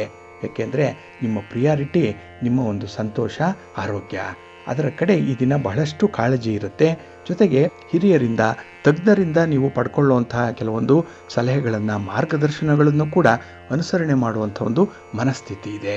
ಒಟ್ಟಾರೆ ತುಂಬ ಪ್ರಾಕ್ಟಿಕಲ್ ಆಗಿರುವಂಥ ಒಂದು ಜೀವನಕ್ಕೆ ಮಹತ್ವವನ್ನು ಕೊಡುವಂಥ ಸಂದರ್ಭ ಇದು. ಹಾಗೆ ನಿಮ್ಮ ಇಷ್ಟ ದೇವರನ್ನು ಆರಾಧನೆ ಮಾಡ್ತಾ ಇರಿ. ಭಕ್ತಿಯಿಂದ ಈ ದಿನ ಮಹಾಗಣಪತಿಯನ್ನು ಪ್ರಾರ್ಥನೆ ಮಾಡಿಕೊಳ್ಳಿ. ಶಿವ ಪಾರ್ವತಿಯರ ದರ್ಶನ ಮಾಡಿಕೊಳ್ಳಿ, ಒಳ್ಳೆಯದಾಗುತ್ತೆ. ನಿಮ್ಮ ಅದೃಷ್ಟದ ಬಣ್ಣ ಬಿಳುಪು, ಅದೃಷ್ಟದ ದಿಕ್ಕು ಈಶಾನ್ಯ ದಿಕ್ಕು, ಅದೃಷ್ಟ ಸಂಖ್ಯೆ 1. ಮಕರ ರಾಶಿ. ಮಕರ ರಾಶಿಯವರಿಗೆ ಈ ದಿನ ಮಿಶ್ರ ಫಲಗಳಿರುವಂಥ ದಿನ. ಅದರಲ್ಲೂ ಕೈಗೊಂಡ ಕೆಲಸ ಕಾರ್ಯಗಳು ಬಹಳ ಕಷ್ಟಪಟ್ಟರೂ ಕೂಡ ಅಷ್ಟು ಪೂರ್ಣತೆಯನ್ನು ಪಡೆಯಲ್ಲ. ಹಾಗಾಗಿ ಈ ದಿನ ನಿಮ್ಮ ಶ್ರಮಕ್ಕೆ ತಕ್ಕ ಫಲ ಅನ್ನುವಂಥದ್ದು ಸಿಕ್ಕಲ್ಲ. ಇದು ಒಂದು ಕಡೆ ನಿರಾಸೆಯನ್ನು ತಂದರೆ, ಮತ್ತೊಂದು ಕಡೆ ಬೇರೆ ಕೆಲಸವನ್ನು ಆರಂಭ ಮಾಡಬೇಕು ಅನ್ನುವಂಥ ಒಂದು ಮನಸ್ಥಿತಿ ಶಿಫ್ಟ್ ಆಗುವಂಥ ಸಾಧ್ಯತೆ ಇದೆ. ಹಾಗಾಗಿನೇ ಚಂಚಲವಾದ ಮನಸ್ಸು ಏನಾದರೂ ಒಂದು ಕುಂಟು ನೆಪ ಹೇಳ್ತಾನೆ ಕೆಲಸಗಳನ್ನು ಬದಲಾವಣೆ ಮಾಡುವಂಥದ್ದು ಕೂಡ ಇರುತ್ತೆ. ಜೊತೆಗೆ ಈ ದಿನ ಸ್ವಲ್ಪ ಸೋಮಾರಿತನ ಬೇರೆ. ಜೊತೆಗೆ ಈ ದಿನ ನಿಮ್ಮ ಒಂದು ದೂರದೃಷ್ಟಿಯ ಕೊರತೆಯಿಂದ ಕೂಡ ಕೆಲಸಗಳು ಮುಂದೆ ಸಾಗಲ್ಲ. ಹಾಗಾಗಿನೇ ಈ ಎಲ್ಲದರನ್ನ ನೀವು ಪರಿಗಣಿಸಿದಾಗ ನಿಮಗೆ ಮಿಶ್ರ ಫಲಗಳು ಸಿಕ್ಕುವಂಥ ಸಾಧ್ಯತೆ ಇದೆ. ಇನ್ನು ಈ ದಿನ ನೀವು ಕೈಗೊಳ್ಳಬೇಕಾಗಿರುವಂತಹ ಕೆಲಸ ಕಾರ್ಯಗಳು ಸಮಯಕ್ಕೆ ಸರಿಯಾಗಿ ಆರಂಭ ಆಗಲ್ಲ. ಅದರಲ್ಲೂ ಈ ದಿನ ನಿಮ್ಮ ಗ್ರಹಗತಿಗಳು ಕೂಡ ಅಷ್ಟೊಂದು ಫೇವರಬಲ್ ಆಗಿ ಇಲ್ಲದೆ ಇರೋದ್ರಿಂದ ಕೆಲಸದಲ್ಲಿ ಮತ್ತಷ್ಟು ಪ್ರಯತ್ನಗಳನ್ನು ಮಾಡಲೇಬೇಕಾಗತ್ತೆ. ಇನ್ನು ಈ ದಿನ ಮನೆಯ ಒಳಗೆ ಮನೆಯ ಹೊರಗೆ ಜವಾಬ್ದಾರಿಗಳು ಜಾಸ್ತಿ. ಇದು ನಿಮಗೆ ಒಂದು ರೀತಿಯ ಒತ್ತಡವನ್ನು ತರುತ್ತೆ. ಆ ಒತ್ತಡವೇ ಮುಂದೆ ಕಿರಿಕಿರಿ ರೂಪದಲ್ಲಿ ನಿಮಗೆ ಕಾಣಿಸ್ಕೊಳ್ಳುವಂಥದ್ದು. ಹಾಗಾಗಿ ಬದುಕಿನಲ್ಲಿ ಏನು ಅರ್ಥ ಇದೆ ಅಂತ ಹೇಳಿ ಒಂದು ಪ್ರಶ್ನೆಯನ್ನು ನಿಮಗೆ ನೀವೇ ಹಾಕಿಕೊಳ್ಳುವಂಥ ಒಂದು ಸಂದರ್ಭ ಬರ್ತಾ ಇದೆ. ಹಾಗೆ ಈ ವ್ಯವಹಾರಗಳು ನಿಧಾನವಾಗಿ ಮುಂದುವರಿಯೋದ್ರಿಂದ ನಿಮ್ಮ ತಾಳ್ಮೆ ಕೂಡ ಈ ದಿನ ಕೆಟ್ಟು ಹೋಗುತ್ತೆ. ತಾಳ್ಮೆ ಇರಲ್ಲ. ಹಾಗಾಗಿನೇ ಆತುರವಾಗಿ ಕೆಲಸಗಳನ್ನು ಮಾಡಲಿಕ್ಕೆ ಹೋಗ್ತೀರಿ. ಆತುರವಾಗಿ ಫಲಿತಾಂಶಗಳು ಬೇಕೇ ಬೇಕು ಅಂತ ಹೇಳಿ ಒಂದು ಧಾವಂತದಲ್ಲಿ ಇರ್ತೀರಿ. ಇದು ಕೂಡ ಹಿನ್ನಡೆಗೆ ಕಾರಣವಾಗುವಂಥದ್ದು. ಇನ್ನು ಈ ದಿನ ಸಮಾಜದಲ್ಲಿರುವಂತಹ ಪ್ರತಿಷ್ಠಿತ ವ್ಯಕ್ತಿಗಳ, ಗಣ್ಯ ವ್ಯಕ್ತಿಗಳ ಜೊತೆಯಲ್ಲಿ ಒಂದು ಭೇಟಿ, ಸಂವಹನ, ಮಾತುಕತೆ ನಡೆಯುವಂಥ ಸಂದರ್ಭದಲ್ಲಿ ಮಾತ್ರ ಸ್ವಲ್ಪ ಜಾಗ್ರತೆಯಿಂದ ಇರಿ. ಎಲ್ಲೂ ಕೂಡ ನಿಮ್ಮ ಮಾತು ಹದ ಮೀರಬಾರ್ದು, ಹದ ತಪ್ಪಬಾರದು. ಆ ರೀತಿ ನೋಡಿಕೊಳ್ಳುವಂಥದ್ದು ಉತ್ತಮ.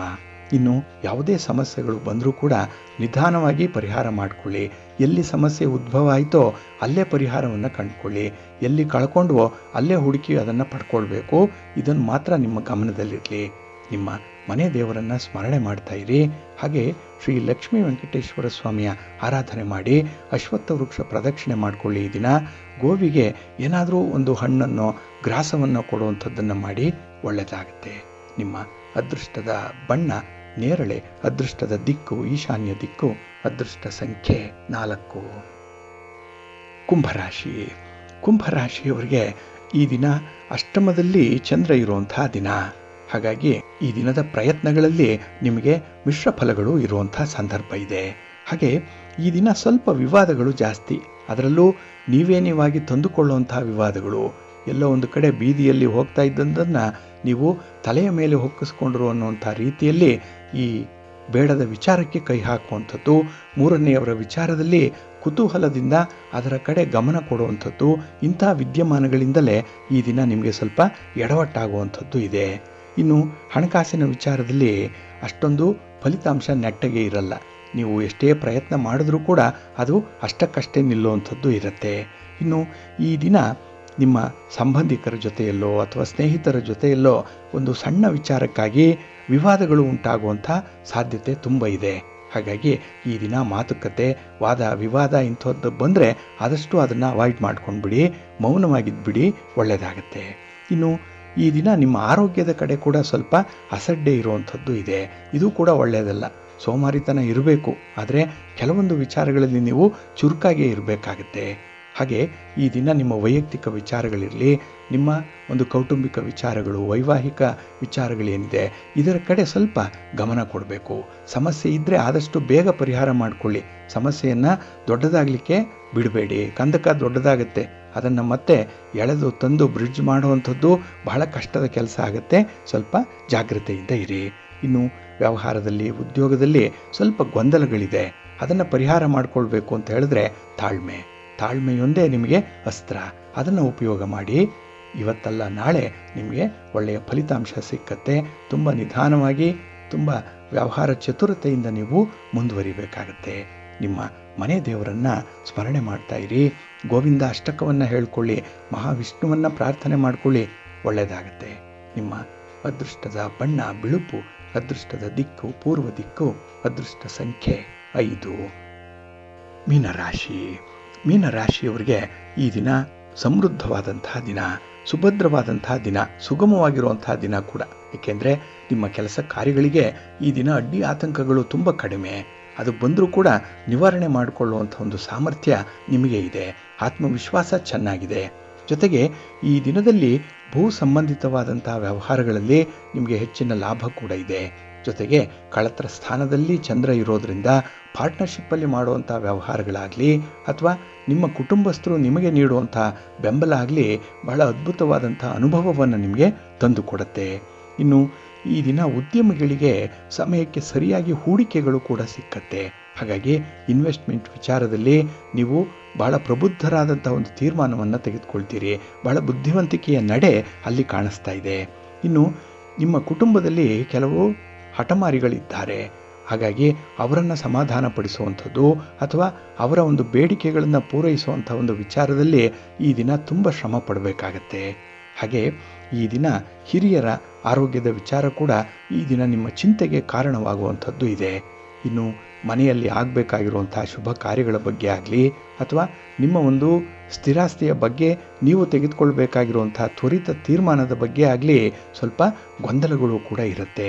ಅದನ್ನು ನಿವಾರಣೆ ಮಾಡಿಕೊಳ್ಬೇಕು. ಅದಕ್ಕಾಗಿಯೇ ಹಿರಿಯರ ಒಂದು ಸಲಹೆ ಬಹಳ ಮುಖ್ಯವಾಗುತ್ತೆ ಈ ದಿನದಲ್ಲಿ. ಇನ್ನು ಈ ದಿನ ಪ್ರೀತಿ ಪಾತ್ರರಿಗೆ ನಿಮ್ಮ ಕನಸು ನನಸಾಗುವಂಥ ಸಂದರ್ಭ ಇದೆ. ಹಾಗಾಗಿ ನಿಮ್ಮ ಸಂಗಾತಿಯಾಗಲಿ, ನಿಮ್ಮ ಪತಿಯಾಗಲಿ, ಪತ್ನಿಯಾಗಲಿ ನಿಮ್ಮನ್ನು ಚೆನ್ನಾಗಿ ಅರ್ಥೈಸ್ಕೊಳ್ತಾರೆ. ಆದರೆ ಅವರ ಜೊತೆಯಲ್ಲಿ ನೀವು ಪ್ರಾಮಾಣಿಕವಾಗಿ ಇರುವಂಥ ಒಂದು ಪ್ರಯತ್ನ, ಯಾವುದೇ ರೀತಿಯ ಮುಚ್ಚು ಮರೆ ಇಲ್ಲದಂತಹ ಒಂದು ಜೀವನ ನಡೆಸುವಂಥದ್ದು, ತುಂಬ ಕ್ಲಾರಿಟಿ ಇರಬೇಕು. ಅನುಮಾನಕ್ಕೆ ಅವಕಾಶ ಇರಬಾರ್ದು. ಆ ರೀತಿಯಲ್ಲಿ ನಡ್ಕೊಳ್ಳುವಂಥದ್ದು ತುಂಬ ಮುಖ್ಯ. ಇದರಿಂದ ಈ ದಿನ ನಿಮ್ಮ ಒಂದು ಜೀವನ ಒಂದು ಬಿಳಿ ಹಾಳೆಯಂತೆ ಇರುತ್ತೆ, ಸ್ವಚ್ಛಂದವಾಗಿ ಇರುತ್ತೆ, ಪ್ರತಿಯೊಬ್ಬರಿಗೂ ಅರ್ಥವಾಗುವಂಥ ರೀತಿಯಲ್ಲಿ ಇರುತ್ತೆ. ಇದರಿಂದ ಕಳಂಕರಹಿತರಾಗಿ ಇರಲಿಕ್ಕೆ ಅವಕಾಶ ಇದೆ. ಇದನ್ನು ಬಳಸ್ಕೊಳ್ಳಿ, ಒಳ್ಳೆಯದಾಗತ್ತೆ. ಇನ್ನು ಈ ದಿನ ನಿಮ್ಮ ಕುಟುಂಬದಲ್ಲಾಗಲಿ ಸಮಾಜದಲ್ಲಾಗಲಿ ಇರುವಂಥ ಹಿರಿಯರಿಗೆ ಗೌರವ ಕೊಡಿ, ಒಳ್ಳೆಯದಾಗತ್ತೆ. ನಿಮ್ಮ ಇಷ್ಟ ದೇವರನ್ನು ಆರಾಧನೆ ಮಾಡ್ತಾ ಇರಿ. ಹಾಗೆ ಭಕ್ತಿಯಿಂದ ಈ ದಿನ ನೀವು ಶಿವಪಂಚಾಕ್ಷರಿ ಮಂತ್ರವನ್ನು ಹೇಳ್ಕೊಳ್ಳಿ, ಶಿವಸ್ತೋತ್ರವನ್ನು ಹೇಳ್ತಾ ಇರಿ, ಒಳ್ಳೆಯದಾಗುತ್ತೆ. ನಿಮ್ಮ ಅದೃಷ್ಟದ ಬಣ್ಣ ಹಳದಿ, ಅದೃಷ್ಟದ ದಿಕ್ಕು ಈಶಾನ್ಯ ದಿಕ್ಕು, ಅದೃಷ್ಟ ಸಂಖ್ಯೆ 1.